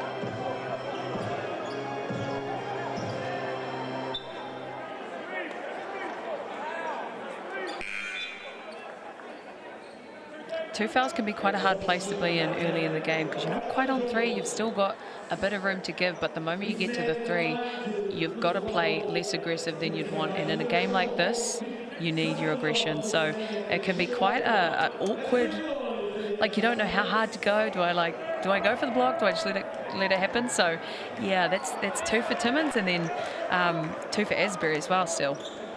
Yeah, Lowe opens the bank, doesn't he? Helps himself. They all count though, don't they? Banks don't close at 6 p.m. anymore, not with Rob Lowe. 24 hours a day. Rowe, look, he looks like he's been through the ringer in this game already, doesn't he? He only had 4 minutes in the second quarter. But Lowe has 10 points and 6 rebounds already. You know, some might say Lowe's been a little quiet so far this Cells NBL. I tell you what, he's here to play in this game. All he needs is a ticket to Invercargill, and there he is. Timmins back to Rylan Jones. There's Rylan Jones, so affected at that play. Silky skills, isn't he, on Rylan Jones? Just kind of floats on the court. Absolutely. Ledger working away on Will Ledger. Zach Riley. Get over Will Ledger, can't do so. And Cooper's got that tip back to Timmins. Rylan Jones again. It's adjustment, wasn't it? Here's Cooper for 3. Timmins tips it back. Beautiful stuff from Sam Timmins. Here's Jones again. He's playing snakes and ladders out there. It was snakes and ladders. His lateral movement is crazy. He's just so darty and like nifting on the floor. You just don't know where he goes. Beautiful finish too. Floater game is strong. Oh, Rylan Jones has found his form with that play.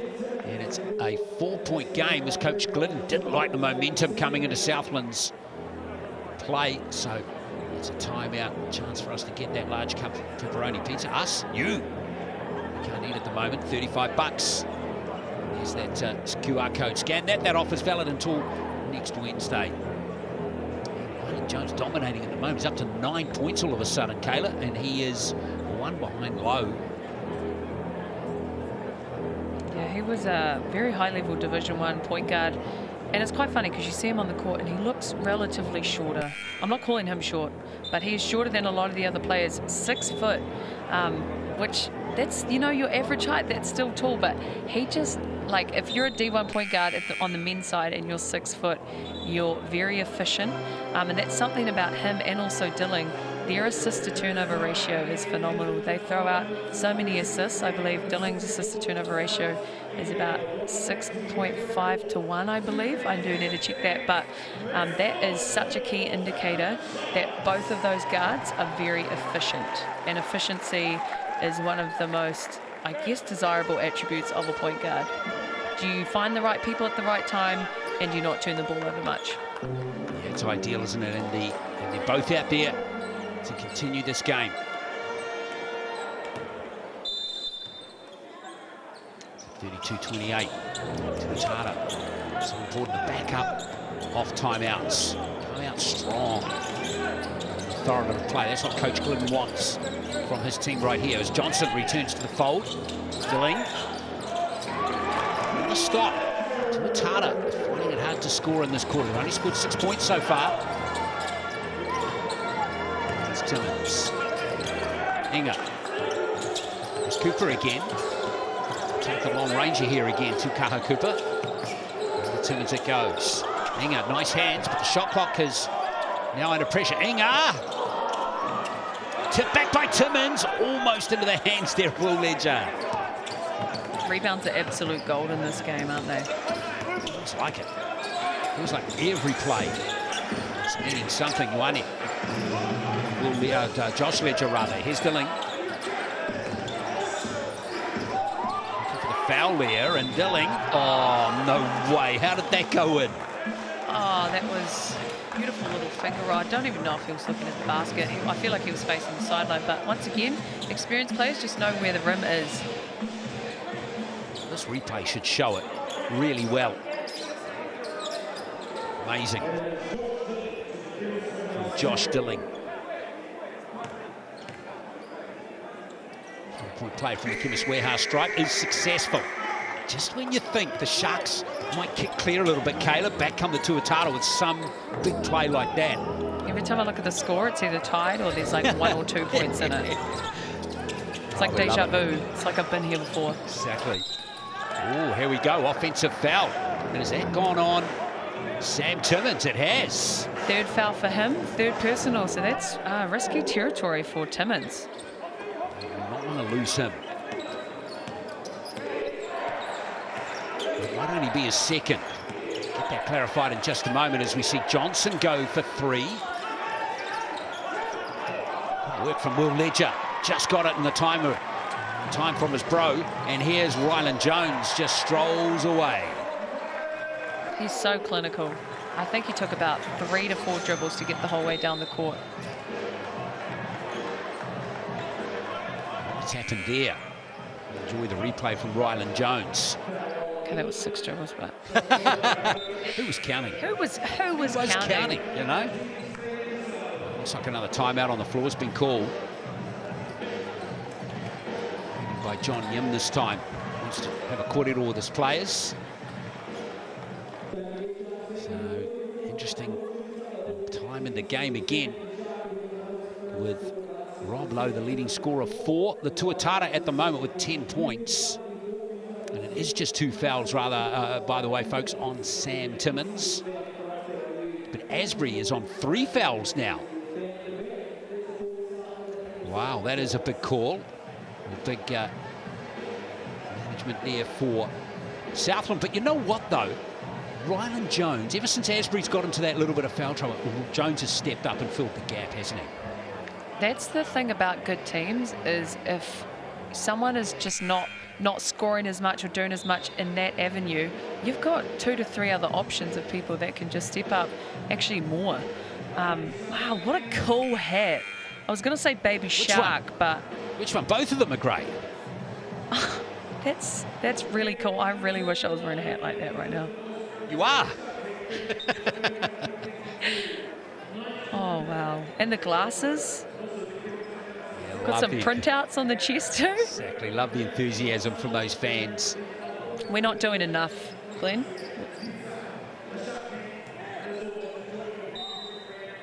It's stylish. Love the coat. Pop off, King. Stylish. Here's Johnson. Straight away, Chris Johnson goes to work. He's up to 7. Kind of reminds me of KD when he plays. Like, it's just so long and he shoots it from like way above his head. So it's just so hard to block for any players. Timmins. Inga. Timmins again will fence himself against Josh Ledger, but Ledger smashed it out of him the last time. Not this time, though. That was timed to perfection from Timmins. You know what? I think Ledger is a great matchup for Timmins on defense, just really taking all those knocks to the chest that Timmins gives before he gets to the basket. Here's Dilling. Again, looking for a miracle play. Not this time, though. Here's Ledger. Dilling with the triple. There he is, Dilling. We know he can knock it down from the 3. That will be his second triple that he sealed. No doubt he'll be trying to look for a few more of those. Here's Boone. We've got another foul off the ball there. This time Josh Ledger picks it up. Well, that 3 from Josh Dilling's score is 36 apiece.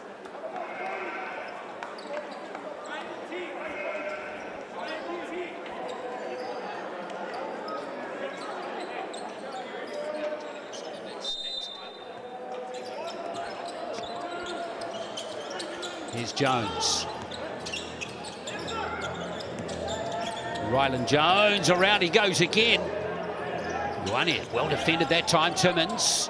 Inga for 3, and it goes from Braden Inga. Sharks up by 3, it's 39 to 36. And that's a danger of Sam Timmins inside, is he just pulls the defense in to collapse, hits that 3. Ooh, offensive foul against the Tuatara.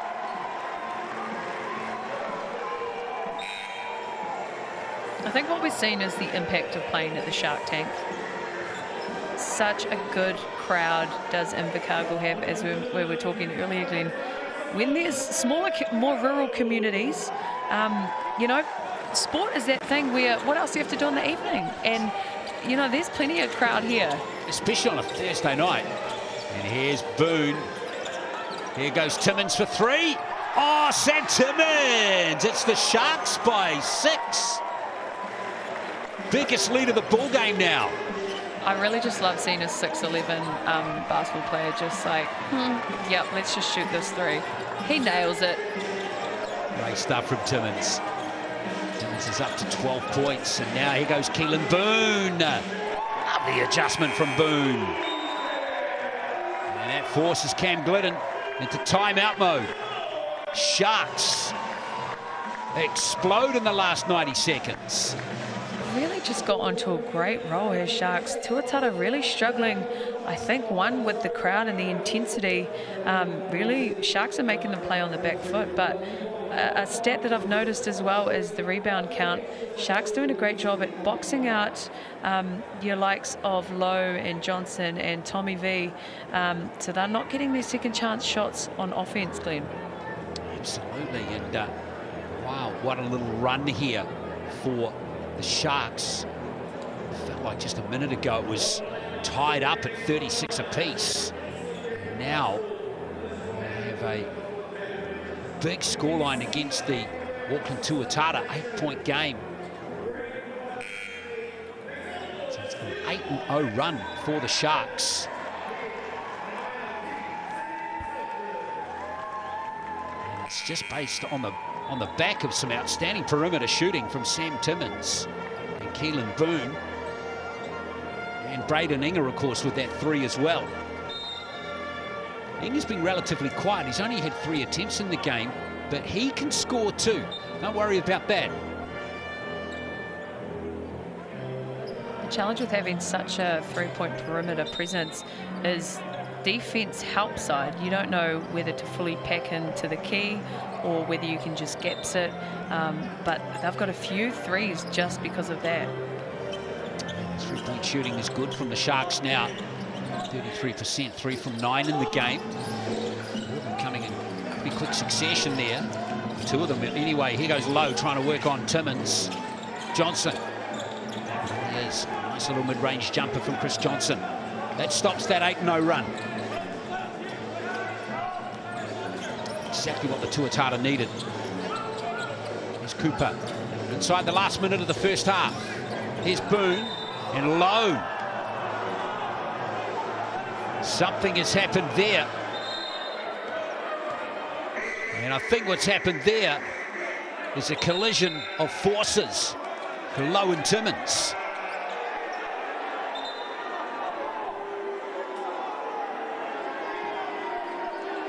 It's getting feisty out there.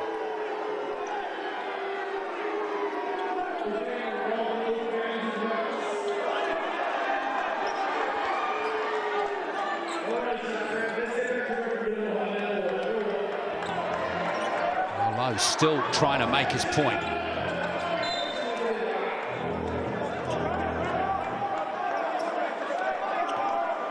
Whew. Don't often see Rob Lowe that fired up.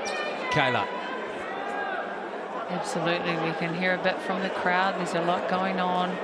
You know, it can be hard when you get a knock to the face, trying to stay cool, calm and collected because you're obviously in pain.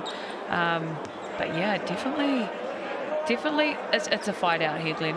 It's an absolute fight, and I think these are some of the things that tend to happen when both teams want it as bad as the other. Well, we can confirm Sam Timmins was called for the offensive foul. And that's all that appears to have happened, despite those heavy discussions. Timmins remains out on the floor on 3 fouls with 35 seconds left. Lowe for 3, what? What a response from Rob Lowe. You know, sometimes the worst thing you can do to those vet players is make them mad. Because you know, when they're mad, they're dangerous, and when they're dangerous, they don't miss. Wow. Now, what's happened here? Some more words, it seems, by the Tuatara. Another technical foul has been called. They're reminding you, if you want to get your hoops into schools, thanks to the Chemist Warehouse Hoops and Schools, you can do right now with applications still open for Tasman, Canterbury and the West Coast. Just scan that QR code and apply. You can also go to Basketball New Zealand's website. Wow, there is some fired up talk going on here. You know, as a point guard, I might be a bit biased, but I think this is the time in the game where, you know, if you're the point guard or if you're the vocal leader, whatever your role is in the team, this is the time to say, okay, guys, it's heated. There's a lot of fouls. There's a lot of stuff happening. We need to regroup and just go back to the basics. Focus on the finish. Don't focus on getting the call. Focus on what are the controllable things that we can do. We can't control calls. We can't control if someone else gives us a knock or something. So I really think it's this moment where I'd really like to see the leadership of whoever their vocal leader is within that team to just keep the composure of all the players. Another thing too is Lowe had that say with a big three-pointer, but then still got pinged for the technical foul. He had no real reason to really mouth off again, Kayla. I mean, that three-pointer did the talking for him. Hey, but I guess when you're passionate and you know it matters to you. Oh, look, I think they've been. Oh, good. We love to see. Oh, we love to see that. Good little brotherhood, pat on the chest. Yeah, well, Keelan Boone's a quality individual. Don't worry about that. But you know what? It's back on again now. 25 seconds left in this first half. What an ending to it. About a 4-second differential between the shot and the game clock. Jones trying to soak up some time here. Jones for three. Johnson's got it. Tuatara got 4 seconds. Low, lovely grab from him. You won there. And you won there. Nice. Another buzzer beater. That's 2 in a row in this game. And has Ioane been fouled? No, he hasn't. The basket is just going to count. Great grab from Lowe there, Kayla. And what about the finish from Ioane? You love to see that playing till the very end, the very last second. You know, this game could go to the absolute final second, and plays like that can be the difference between who wins it at the very end. Well, it's halftime here in Invercargill. Lots to digest in the halftime break coming up in a moment. It's the Sharks up by 2, 45-43.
$45-43 it is to Southland, and the Tuatara trailing.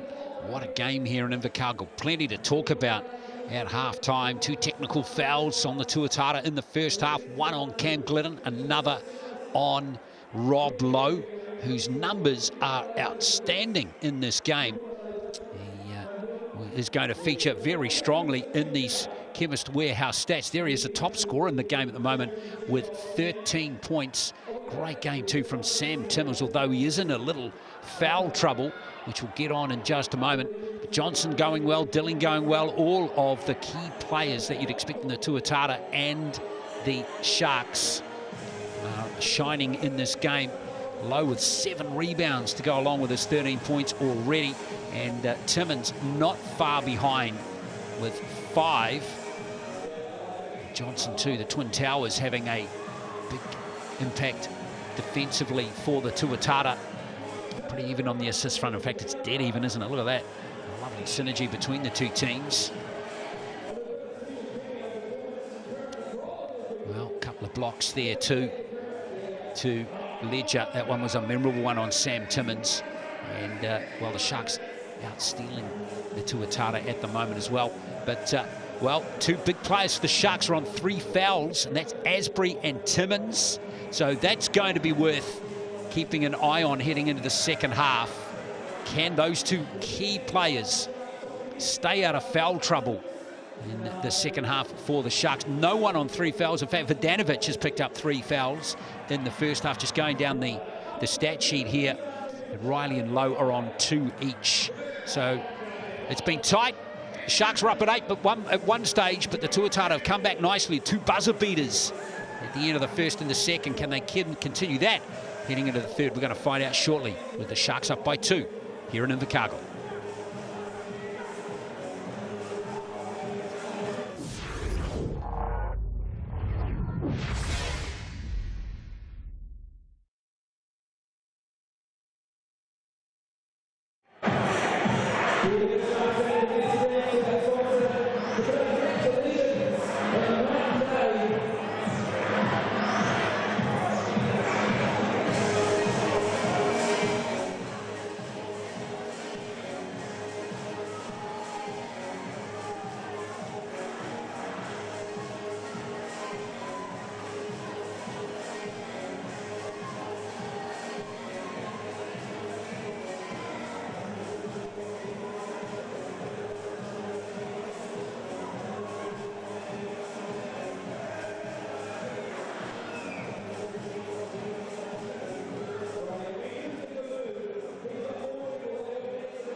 Second half not too far away from starting here in Invercargill.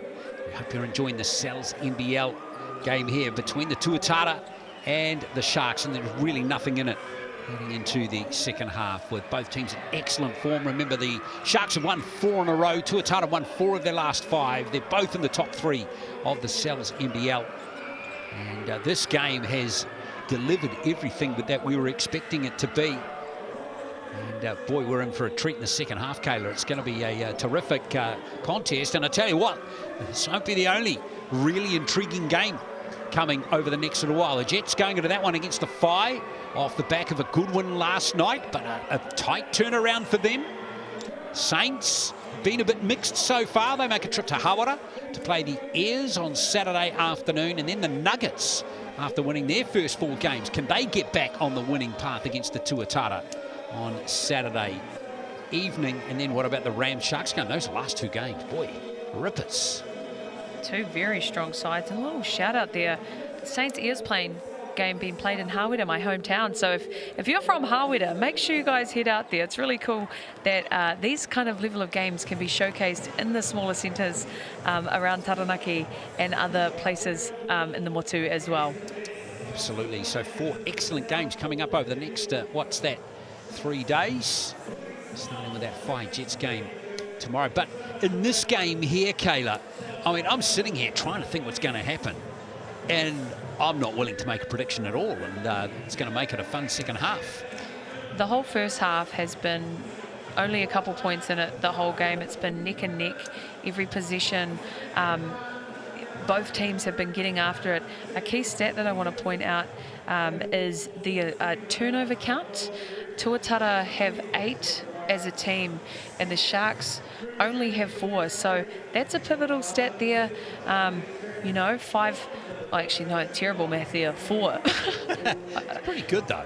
Only 4 turnovers from the Sharks. That's phenomenal, but that if you convert that to transition points, you know, if that's a steal to a layup, that's 8 points right there. And you know, there's nothing in it currently. So turnovers can be that key difference, and also rebounds as well. I've been really impressed with the Sharks boxing out, you know, your likes of Lowe and Johnson. It seems like they're not giving them many offensive rebounds, which then leads to second chance opportunities. So I think those 2, rebounds and turnovers, are the thing that is kind of edging the Sharks at the moment. Yeah, the other thing, though, to keep your eye on is those fouls on Asbury and Timmins. And for me, Timmins, it's absolutely vital that he stays on for the rest of the game. If he fouls out, the Sharks are going to be in big trouble, I reckon. What do you think? Sam Timmins is MVP contention, and that's no mistake. He's averaging about 20 points a game, just over 11 rebounds a game. He's such a glue player for this team, and he leads by example, does Timmins. So he's going to have to be cautious, you know, not bumping into 4 foul territory, because when he's out, that's a completely different looking Shark side. Well, you know, Lowe and Johnson are going to go for him. There's nothing surer than that. And Rob Lowe, 13.7 rebounds. And he's got 2 fouls himself, but he hasn't missed a shot all game. And I don't know what he had for breakfast, but it didn't taste good, because he looks angry in this one. My tactic, if I was a person on the Shark side, would be do anything I can to make Rob Lowe smile, get him happy, because at the moment when Rob Lowe's fired up, he is a dangerous man. He is 3 of 3 from the 3-point line, and he's playing with a real fire under his belly. Third quarter underway. Standing those 2 buzzer beaters as well. Dylan got that one at the end of the first. Casey won it at the end of the second. Dylan, good pressure from Cooper. Dylan, Johnson had the opportunity just for a moment there, but in the end, Timmins got on the road. Here's Cooper for 3. Away this time, and Wilkie's got him.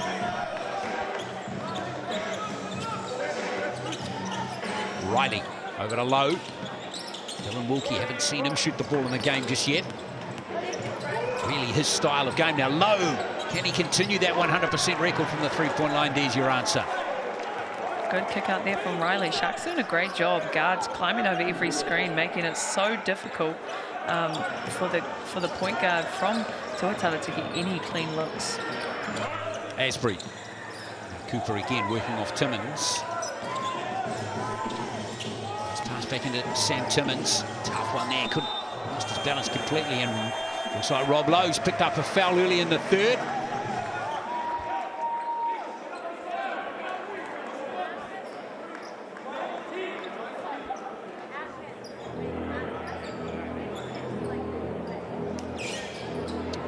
Result. More possession here for the Sharks. Almost cough it up. Inga just salvages it. Good save from Braden Inga. Great save. Jones. Goes again from Ryland Jones. He's up to 14. You can just see that drops coverage there from Tuatara, but it's too easy for Jones getting that mid-court, and he can just do that little floater. To a 4-point game. Josh Stilling marked by Jones. Here's Wilkie for three, and Dylan Wilkie. It was just a matter of time. We've seen him light it up from behind the arc, so Tuatara will be wanting to get it back to the shooter, you know? When someone's hit one, you want to find them again. Jones. Oh, Lowe almost got it and stole it, but Jones, oh, he has got it going on in this game. He really does. His snake dribble is so efficient, and he does such a good job at caging in the defender behind him, just playing however he pleases. Zach Riley, great driver of the basketball to the hoop, and there's two more for him. He's up to 8 points. Ryland Jones, 7 from 10 in this game. There's Asbury. Wow, we're getting a hot run of scoring from both teams at the moment. There's Riley again. That was too easy for him. I think both teams are realizing that it's a bit better if they can score it earlier because the defense isn't fully set up. As we can just see a quick foul there from, I believe it was Johnson. Johnson just absolutely smashed Asbury. And that'll be a second. There's Asbury's layup again. Tiny from Caleb Asbury. A few players out on 3 fouls there. Asbury, Timmins and Lowe all on 3. Asbury with the step back 3.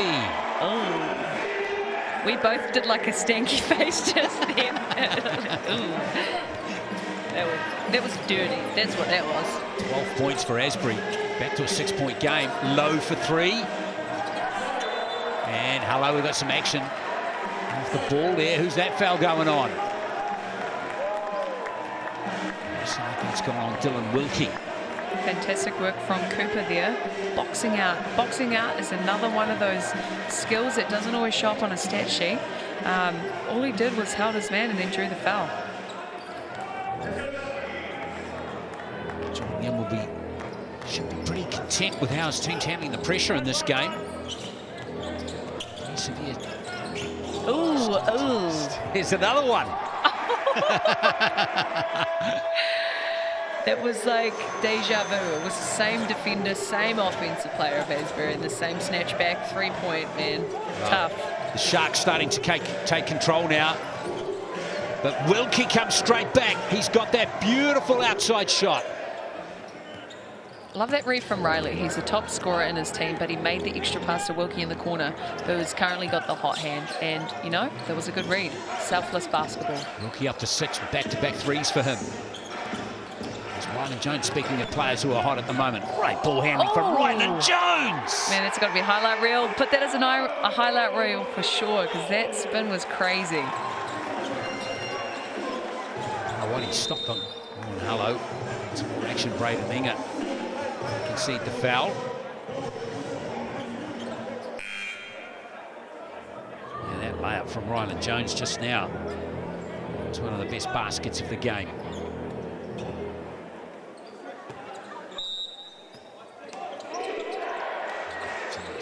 Point game, and there's your one net. Holding it in to narrow that gap back to 6. We love it when the sobs and bobs, the baseline and sideline plays just work straight off the bat.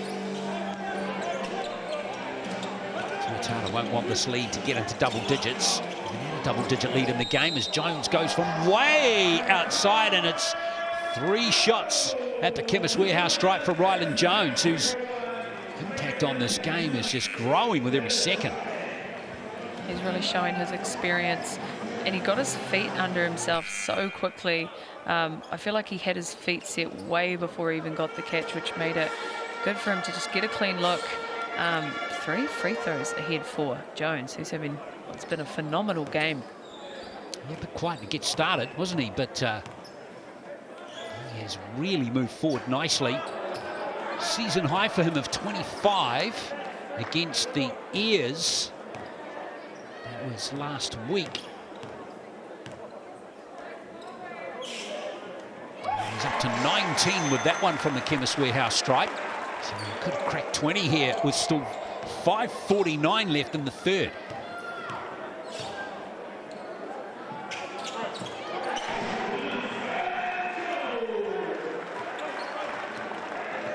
Sharks still foul counters here badly against the Tuatara as well. Everything going well for the Sharks in this third quarter. Johnson, Ioane. Rebound by Sam Timmins. Good extra pass to the corner there. Tuatara have gotten a few clean looks there, just collapsing the defense, so they'll want to keep going for those spot ups there. Here's Asbury. Trying to cook up something. Shut. Here's Jones again. Now he looks a little hesitant. Keelan Boone. That was a good stop that time from the Tuatara. They'll be looking to take advantage of that. Any stop, converting to a score on the offensive end. Johnson for 3. Oh, mess up there between Asbury and Cooper. We've all been there. Exactly. Asbury going, what are you doing, man? And then your Tukaha was saying, what are you doing, man? Yeah. Wonder whose turnover that will be. Yeah. Josh Wiley checking back in for the Tuatara.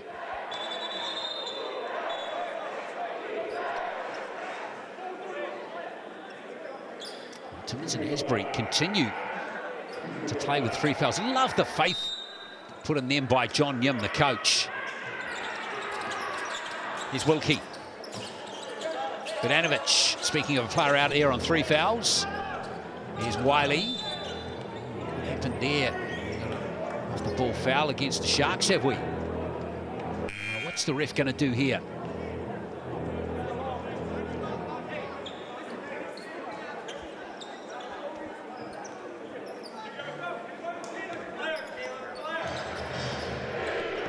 Foul against the Sharks as we see Johnson.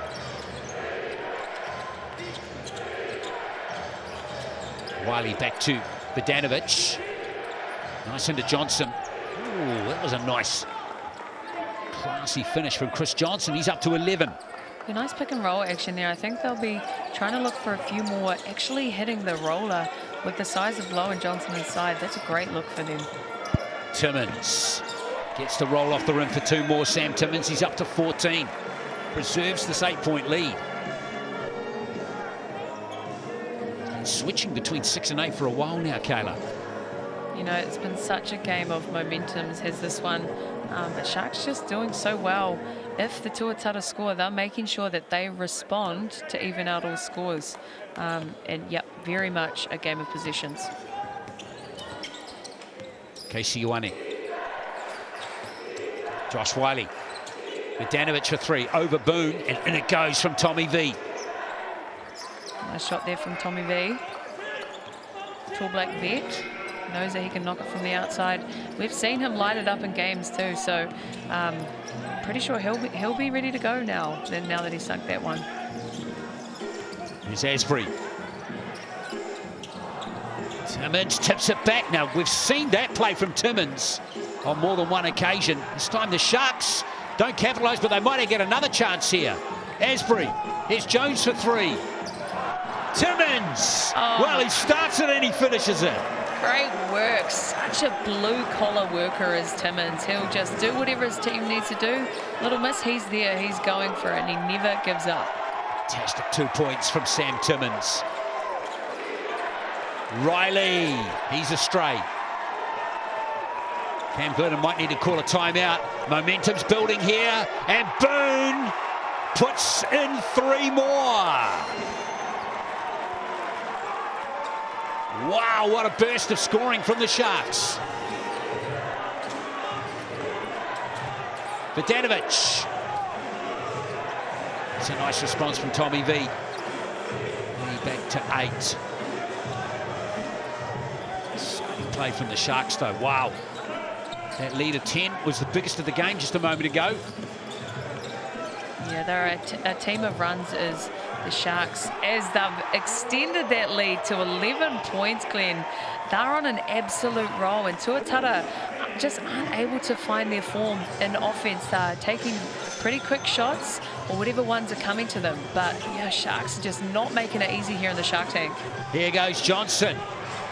Well, that's come off Sharks, but they've saved it somehow. Little effort play pays off. Absolutely. Here's Boone. Ooh, Boone was looking for that threes. Timmins has got it back. Oh, it's just Sam Timmins' quarter, isn't it? Forcing a timeout to be called as this Tuatara side clearly frustrated, clearly not playing in their, you know, that typical style of play that we see from the Tuatara. They're usually controlling the tempo. They're usually trying to execute their half-court sets, but the Sharks are really just picking up this tempo. They're playing fast and they're really forcing this Tuatara side to shoot shots that they wouldn't typically shoot. They're shooting lower percentage shots, and so that's where the Tuatara side are struggling. They usually shoot late in the shot clock, but they're shooting quite a bit earlier, which means they're not leaning into as much of their offensive structures as we've seen at the start of the season so far for them. Exactly, and what about Keelan Boone off the bench there? 11 points all of a sudden. You know, it's interesting to see him not starting in these games, but 11 points. And Timmins, it feels like Sam Timmins. He hasn't conceded he's been out there the whole quarter on 3 fouls. And he has just been playing with a sense of freedom. It's been quite remarkable. That, once again, comes to the experience, I think, of Sam Timmins. You know, he's adjusted how he's playing to what's happening in front of him. And it's a very physical game. He's still playing as he would, but he's not pulling those fouls, drawing those fouls. But, yeah, great insertion there from Boone, and Asbury just stretching that score out as we come into the end of this third quarter here, Glenn. Point game all of a sudden. Well, what's the response from the Tuatara going to be? It's a great play from Vidanovic. You know, when the going gets tough, why not go to one of your seasoned vets to try and get you out of the hole? Absolutely. Good read there from Tommy B. It was just him and his defender right in the key. And, you know, he's such a versatile player. He's got the size, but he likes to face up to the basket. And that's a beautiful finish as Tuatara will be looking to just at least edge this lead to 5 or 6 points if they can before the end of the third. He just backs himself, Tommy V. Now there's that Get Your Hoops in Schools program again. We'll get the details of that again a little bit later on as we see that score back to 12 points. Timmins loses it. Low percentage pass that time. Here comes Riley, looking to up the pace, and it's a good finish from Zach Riley. Got rid of Braden Inga. Nice work there from Riley. Is that, you know, that score's just edged back there, Glenn. It has. It's not a bad response off the timeout from the Tuatara. Another stop here. Maybe one more. They can just keep the Sharks scoreless for the rest of the quarter. Oh, dear. That was your fault, Glenn. It was 100% mine. Keelan Boone with another amazing shot. Back to an 11-point lead. There goes Lowe. And that's just been lost out of court by Lowe. Right idea from Lowe. I saw Tommy V working really hard on that low block, trying to seal. Knew he had the size advantage, but just, I think once again, we're having players doing more uncharacteristic things, and that's the reality of a tough defensive side, is they make you make plays that you would usually nail or you may not look for as much. There goes Asbury. Great defense on him from Riley that time. The Tuatara need a basket here, Kayla. 30 seconds to go. Rob Lowe running point. Dilling. Wasn't far away, but again, maybe not the play. Will mean they'll get one more opportunity, but are they going to concede 2 points to get it? No, they don't. Great strip there from Riley. Here's Dilling. So let's play now of the third quarter. Tuatara trailing by 11. They would really love that number to be in single digits. Vidanovic for three.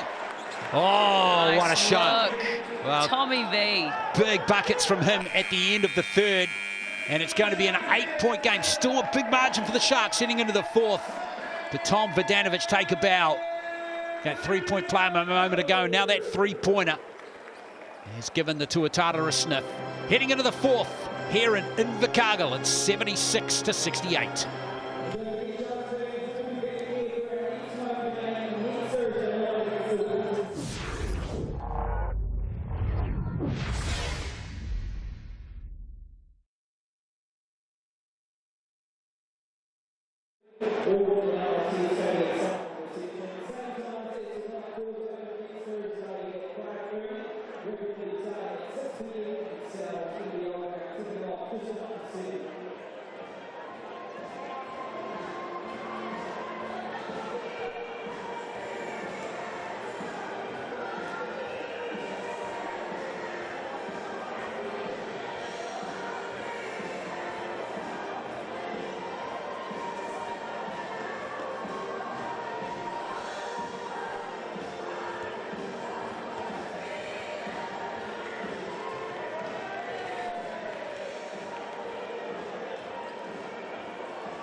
(76-68). Game as Southland gets there. To start this fourth quarter, they are leading. Are they able to close this game out? That's the question. Asbury gets things underway. All the big guns still on 3,000 this game, by the way. Timmins, nice kick-out pass. Asbury senses a finish down the middle. Lovely finish again from Asbury. That was brilliant offense. I think there was a 4 or 5 pass. They just pulled the defender, kicked out. That's simple, beautiful basketball. Dilling. Played out by Keelan Boone, so still will be Tuatara ball. I think if the Sharks want to win, they'll want to continue to push the tempo. And if the Tuatara are wanting to win, I think they're going to need to play to their tempo and not play to the speed that Sharks are forcing them to play at. He's been up to 17 points with that jam. Tuatara with 2 more. It's back to 8. Jones working off that screen from Sam Timmins.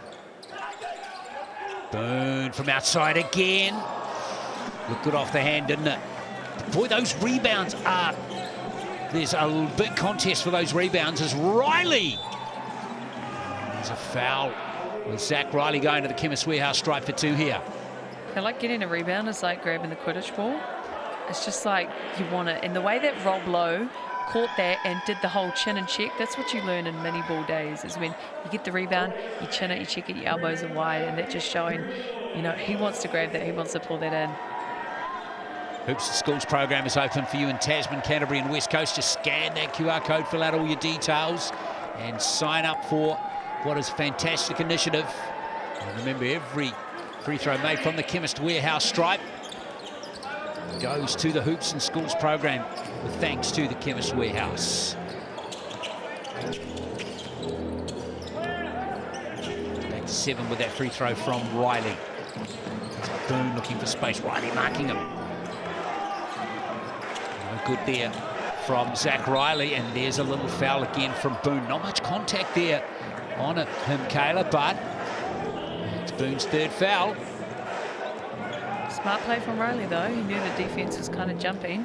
What you got to do is, like, do that head knock forward, throw the ball in front, you'll draw a foul. Which is exactly what happened. It's a smart player, Zach Riley. Comes from good heritage, of course, is Dilling. Well, that was a miscommunication as we see Rylan Jones looking to pounce.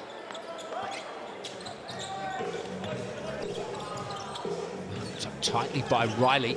Timmins. Here we go, posting up against Rob Lowe. Who's going to win this duel?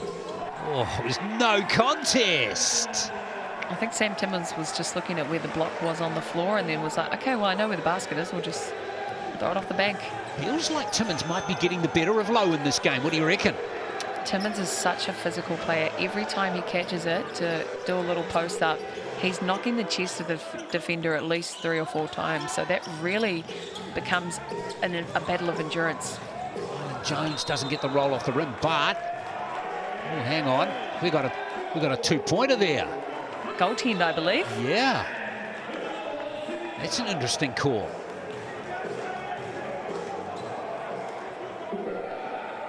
Well, must have only just been a fingernail on it. Maybe he had fingernail extensions on. I don't know. Didn't trim his fingernails this morning. Here's Vodanovic for 3, and he's fouled at the 3-point line by Braden Inga.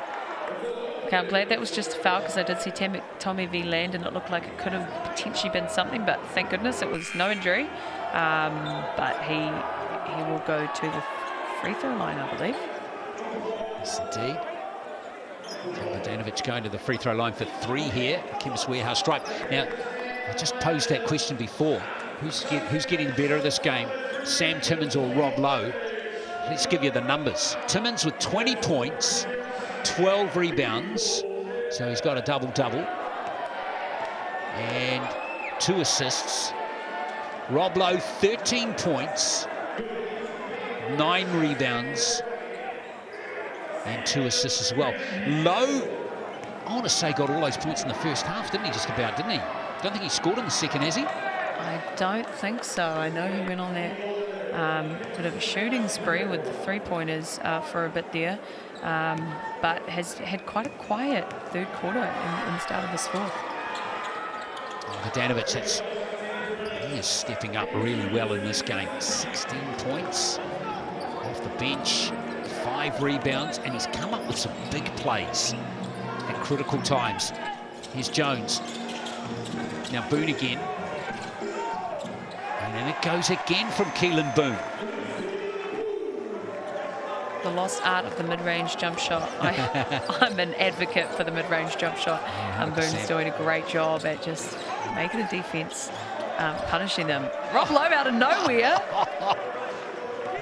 I don't know what that was from Tommy V, but it's an assist. Anytime I know I'm shooting an air ball, I'm yelling out assist. It's intentional.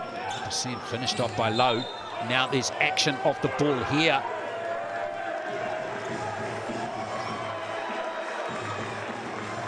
Between Riley and Boone.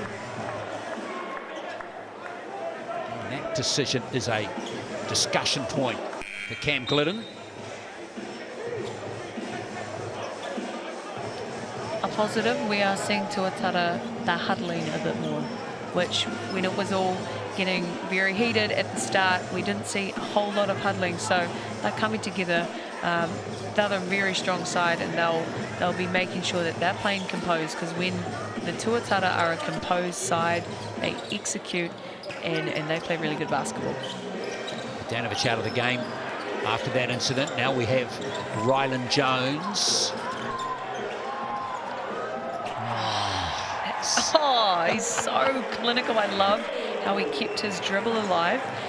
Often it can be tempting, I'm under the basket, I have to score it. No, he kept dribbling through. Oh, that's a soft turnover from Dilling. Now Boone, this will hurt if this drops. And Timmins almost got the offensive rebound. It's still going to be Southland ball. Uncharacteristic turnover there from Dilling. As we know, he's got a phenomenal assist-to-turnover ratio, but Boone just jumps in there, and that, I believe, will stay in the possession of the Sharks. Definitely. There's Timmins. Plenty to say again. He was having plenty to say even before tip-off. Bogdanovic, by the way, is out of the game on 4 fouls at the moment. Again, though, interesting to see when Coach Glidden gets him back on court.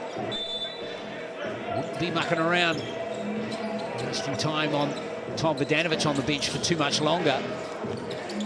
Jones for 3 again. Dangerous.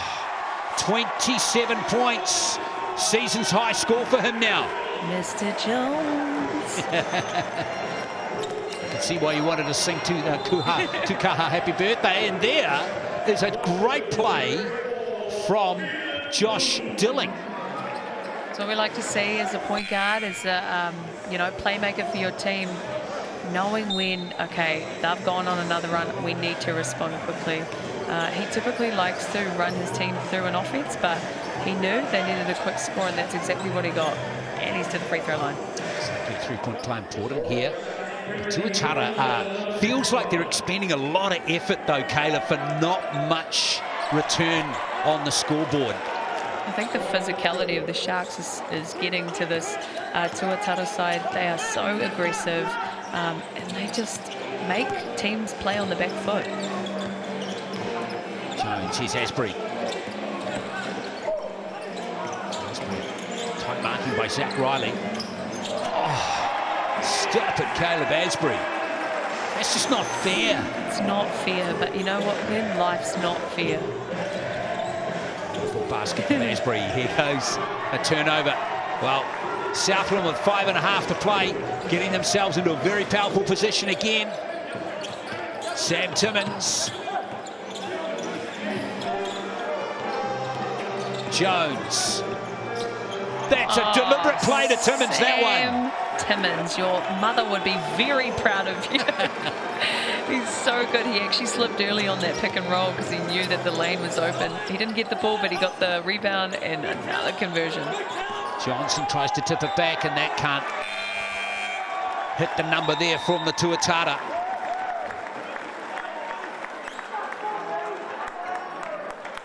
Well, back to a 13-point game. Southland looking powerful. Still up to Tobias Cameron and Max Darling to come into this team as well. There's Darling right on the left of your screen there. This is an imposing team at the moment, Kayla. You know, Glenn, as Drake said, I think redemption is on their mind. Last year, the Sharks making it all the way to the grand final, falling to the Saints at home. No doubt that will be playing through their mind. We're seeing a lot of players returning, so they've obviously got a really strong culture. They've got great fan base. They're a tough side, and as you mentioned, there's still a few other players that they were waiting for. Darling, Cameron, who are phenomenal players. Yeah, I'm excited to see what the injection of those two players does to this Shark side. Scary. It's just scary, isn't it? Well, you're going to have to play well to beat them once those two players also join the Sharks.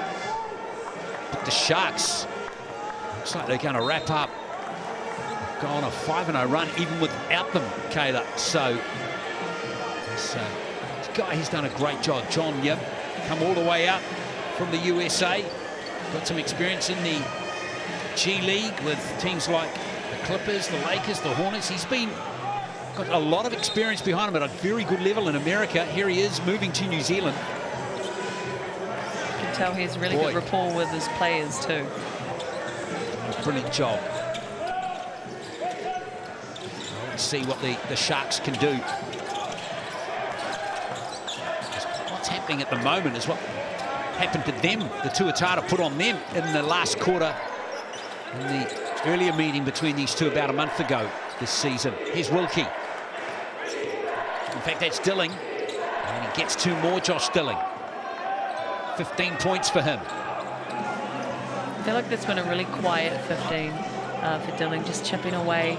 Yeah, an opportunity for him to really, you know, bridge that gap now, which is at 11 points. Jones. Timmins there again. Jones kicks the ball this time. Asbury for 3. Timmins. Oh! Samuel Timmins. MVP. That's like the 4th time we've seen him do that in this game. And there is Timmins getting a rebound this time. The outlet's pretty good too. Here's Asbury. Oh, this is just going from great to fantastic for the Sharks. You know, sometimes you have those games where it genuinely feels like there is like a 1.5 incline on the floor, and it feels like currently it feels like the Sharks are just playing downhill. The game is coming to them, and it's just so hard for the Tuatara. We know they're a phenomenal side. They're not the top of the table for no reason. So no doubt they'll be frustrated, and they'll be wanting to get back to what is their normal flow. But credit to the Sharks, they're not making it easy for this side, this incredibly strong side, to get into their flow. Well, some big numbers coming in from Asbury, Jones and Timmins and Boone. You'd expect them to score big for the Sharks pretty much every game. Jones with 27, Asbury 21, Timmins 24, Boone with 16. But even though Boone didn't start, I think you've still got to give a shout out to Braden Inga and Tukaha Cooper. They've been, particularly Inga, he's got 5 points, 2 rebounds, 3 assists, but he's been a real, and 2 steals, but he's been a real glue player, hasn't he? And he, I think, has played a vital role in the game too, Kayla. Absolutely. It's, you know, it's really cool to see in a professional league that there are a lot of players who are happy to be role players if they need to be. It's not just, okay, I want to be the top scorer, I want to be the leader, I want to be the poster child. It's very much just like, what do I need to do for my team? You know, that might look like no points. You know, some games it might look like you just boxing out or just rebounding or even just cheering your teammates on from the bench.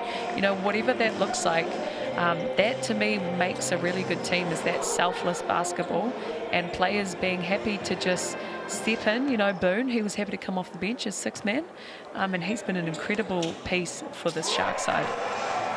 Asbury completes the 3-point play. He's up to 22. It's getting into game management territory now for the Sharks with a 16-point lead, and Asbury, a little reach and foul there, will pick up his 4th foul. It's his 1st foul of the 2nd half. He's done a really good job to play aggressive but not push those fouls out, and I guess 4 fouls, there's only 3 and a bit minutes left. Yeah, he's done a good job to not foul for a while. Zach Riley, 12 points for him. He hasn't had the freedom. In fact, none of the Tuatara players have had the freedom in this game that they have in previous matches. I feel like every one of their 85 points has been hard-earned. Here's Jones. It's more. And he cracked 30 in the game. Inga for 3. Asbury. Here's Caleb Asbury trying to do a number on Zach Riley. Oh, he almost did it too. Johnson. Length of Chris Johnson. That looks like a foul. Bit of a jumping battle there. Foul went on Keelan Boone, and that will be him fouling out of the game.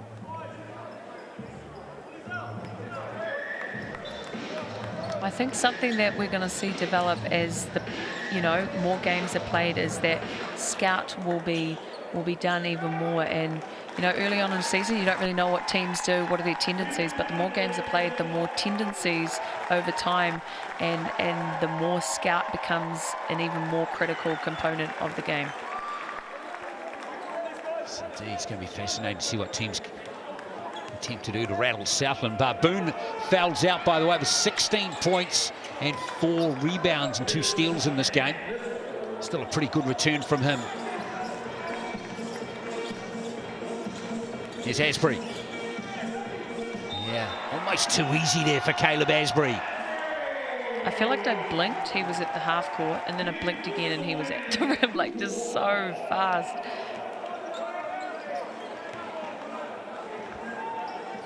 He's got such great instincts, hasn't he, Caleb Asbury?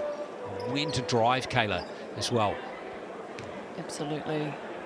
Nice little freeze dribble there from him. And you've got players that are phenomenally athletic as well as have like a hezzy in their bag. That's really, really hard to guard. All the numbers numbers are good for Southland in this game. As we see Johnson get the alley-oop there off Zach Riley, but Southland 55% they have been shooting the ball, 34% from the three-point line. They've been shooting really well in this match. All their big guns firing, as we mentioned. Cooper inside to Timmins. 4 on the shot clock here for Sam Timmins. Inger's got the offensive rebound. Asbury can't salvage that one. I like that last possession, how all 4 players on the Sharks side knew to just stay on the perimeter and give Sam Timmins space to work in the key. Southland has scored well in this game too. The ton, as you can see, still 2 minutes to play. Dilling. Get the triple. There's Asbury fighting hard again. Still going to be Tuatara ball. I feel like Caleb Asbury he's got 4 rebounds, but I feel like he's been way more effective. He gets all those tips so someone else can get the rebound. Yeah, it definitely feels like he should have more than 4 of the game. Here's Dilling. Ioane.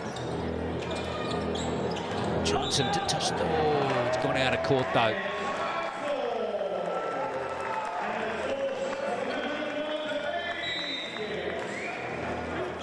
What is it going to take to beat Southland, who seem in pretty good form, Kayla? I don't know what it's going to take. It's going to take an outstanding all-round effort, isn't it? We're out of this team at the moment. A big fishing rod, Glenn. Exactly. I think they're going to need to put their shooters on. I think they're going to want to try and shoot it early. They kind of need to start shooting it early in the shot clock. And something that the Tuatara have been very effective at is the pick and roll action, where you have either Lowe or Johnson rolling in the middle. Dilling on one of those last plays got a nice lob into Johnson.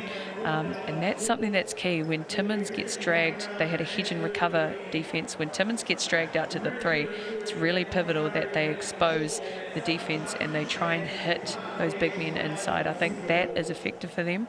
And if they can't get out in transition, needing to do an extra pass to get someone for an open 3 in the corner or on the wing. Well, I'd love to be the Canterbury Rams at the moment. They're going to have the next crack at the Southland Sharks on Sunday. Boy, they're going to have to be at the top of their game. Where is that played at? Christchurch. It's always hard playing on the road. That's something, you know, fans at home, you don't really see. You just see basketball played on a court, but the atmosphere, what the fans can bring, you don't know if players are jet lagged, you know, how the travel down has been, what the weather changes have been like. All those factors play into, you know, maybe how fresh, you know, a team's legs are on game day. That's another point, isn't it? Rams will be nice and fresh heading into that game. 1-2 to play. It's been a masterclass, really. Both ends of the court from the Sharks in this one. It's Ryland Jones again. Lowe gives it to Zach Riley. Lowe again. And there's a foul by Braden Inger.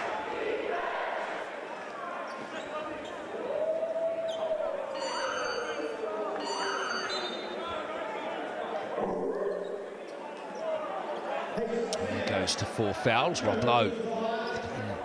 Tough second half for Rob Lowe. Very good first half, but don't think Lowe's going to remember this game with a lot of fondness. I'm never going to say a loss is a good thing, but I do think early on in a season, you know, if you have a loss like this, being able to learn from that, make those adjustments. Still anyone's game, there's still a minute and a half in it, but you know, learning from these games, as hard as they are to keep playing through as the player, they're absolutely crucial post-season, later season, when you know, you've tidied up those adjustments. Asbury kicks it back to Braden Inger. 6 on the shot clock for Inger. Braden Inger, that is a touch of class. Tough shot there from Inga, and that's so deflating there for the Tuatara, playing good D until the very end, and then it gets nailed in. A rebound for Sam Timmins, his 17th rebound. What a game from Sam Timmins, 24 points at the other end of the court. He wasn't the record holder for rebounds for Washington for no reason. Timmins just been so dominant this game. Yet again, Kareem Abdul-Jabbar, skyhook. Timmins has got the crowd going, and they absolutely love it. 26 points for Sam Timmins. His season high is 30 points against the Nuggets in the very first game of the season. So that's probably not going to be eclipsed, but wow. He always had a tough job coming into the game with Lowe and Johnson to counter. He's done a brilliant job. Absolutely, and I think he's had some extra help from Asbury with those boards, Boone as well, and then the other players who may not be getting the rebound, they are boxing out phenomenally. Tukaha Cooper, another example of that. Here's Johnson. Johnson with a long ranger.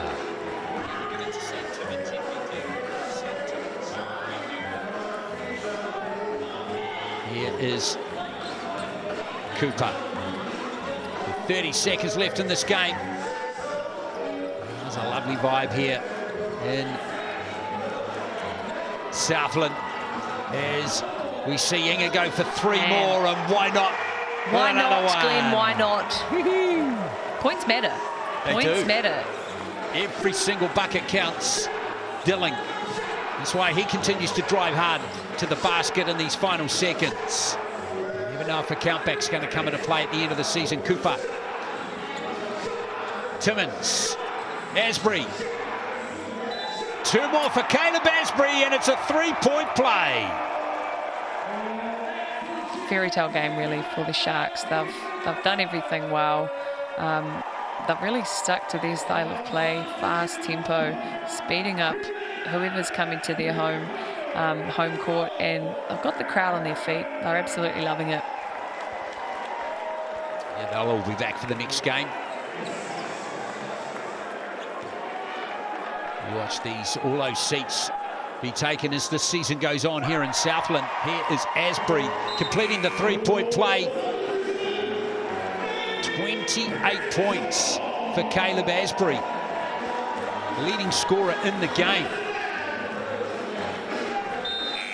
And there it is, it's all over in Southland with a very big win indeed over the Tuatara.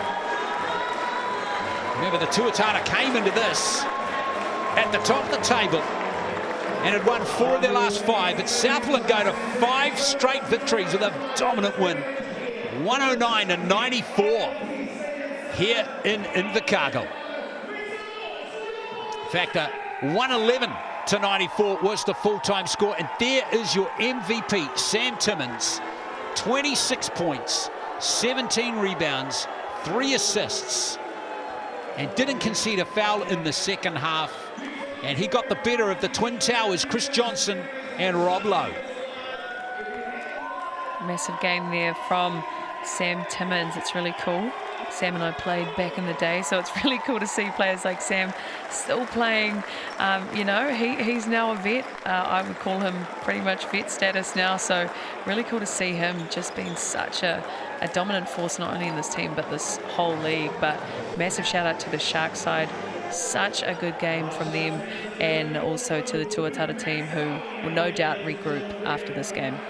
Yeah, well, they've got a quick turnaround. They're going up to Dunedin to play the Nuggets soon, but Asbury ended up being the top scorer, just pipping Ryland Jones. But the feature there is that all the big guns were firing in that Southland team, Kayla. 28, 27, 26. That is pretty crazy spread of scores. 3 dominant scorers right there on the Sharks. Yep, that's absolutely the standout. We didn't have any people in Tuatara edging up to 20. And the rebound count, Timmins yet again, MVP, points and scores. Lowe was very aggressive this game. Shout out to him. Also again, I believe it was a double-double. And as we can see the assists, no surprises there. Jones and Dilling, both the facilitators leading on both sides. Yes, indeed. Timmins with 3, as we mentioned. No blocks to the Southland Sharks, didn't need any today. Led to Riley and Johnson getting one each. But they managed to create extra possessions in other ways, particularly with steals. Kind of dominant performance from them in that area. So there we are, Southland with this win go to 6-2, and they go to the top of the table at the Cells NBL. The Tuatara just slip a little bit after being the previous leaders. So we now move to tomorrow night. We're in Tauranga for the next game. It's the fight against the Jets. Corey Webster is in the 12 for the Jets. Watch out, that'll be a goodie. Let's see if he plays. Back from that Achilles injury. Taranaki Airs and the Wellington Saints in Hawara on Saturday afternoon, to be followed straight after that by the Nuggets. Can they get back to their winning ways after losing their last two games? And what is the response from the Tuatara going to be after defeat here? And then the Sharks, buoyant as they go to Christchurch. That's never an easy game, as the Rams host them on Sunday afternoon. Absolutely confident that the Tuatara will bounce back and no doubt come back better. But can we just take a moment for those hats? My gosh, have they been purchased from Mitre 10, and did they glue the shark on, or do you reckon they bought it like that? Adapted. They're very, very intelligent folk in Invercargill. Don't worry about that. And you... Or is it a real shark? Exactly right. Well done to the Southland Sharks. A great win over the Tuatara tonight. We hope you enjoyed the game, folks, as the Sharks got the win, 111-94. More Cells NBL tomorrow with the Find the Jets. We look forward to your company then.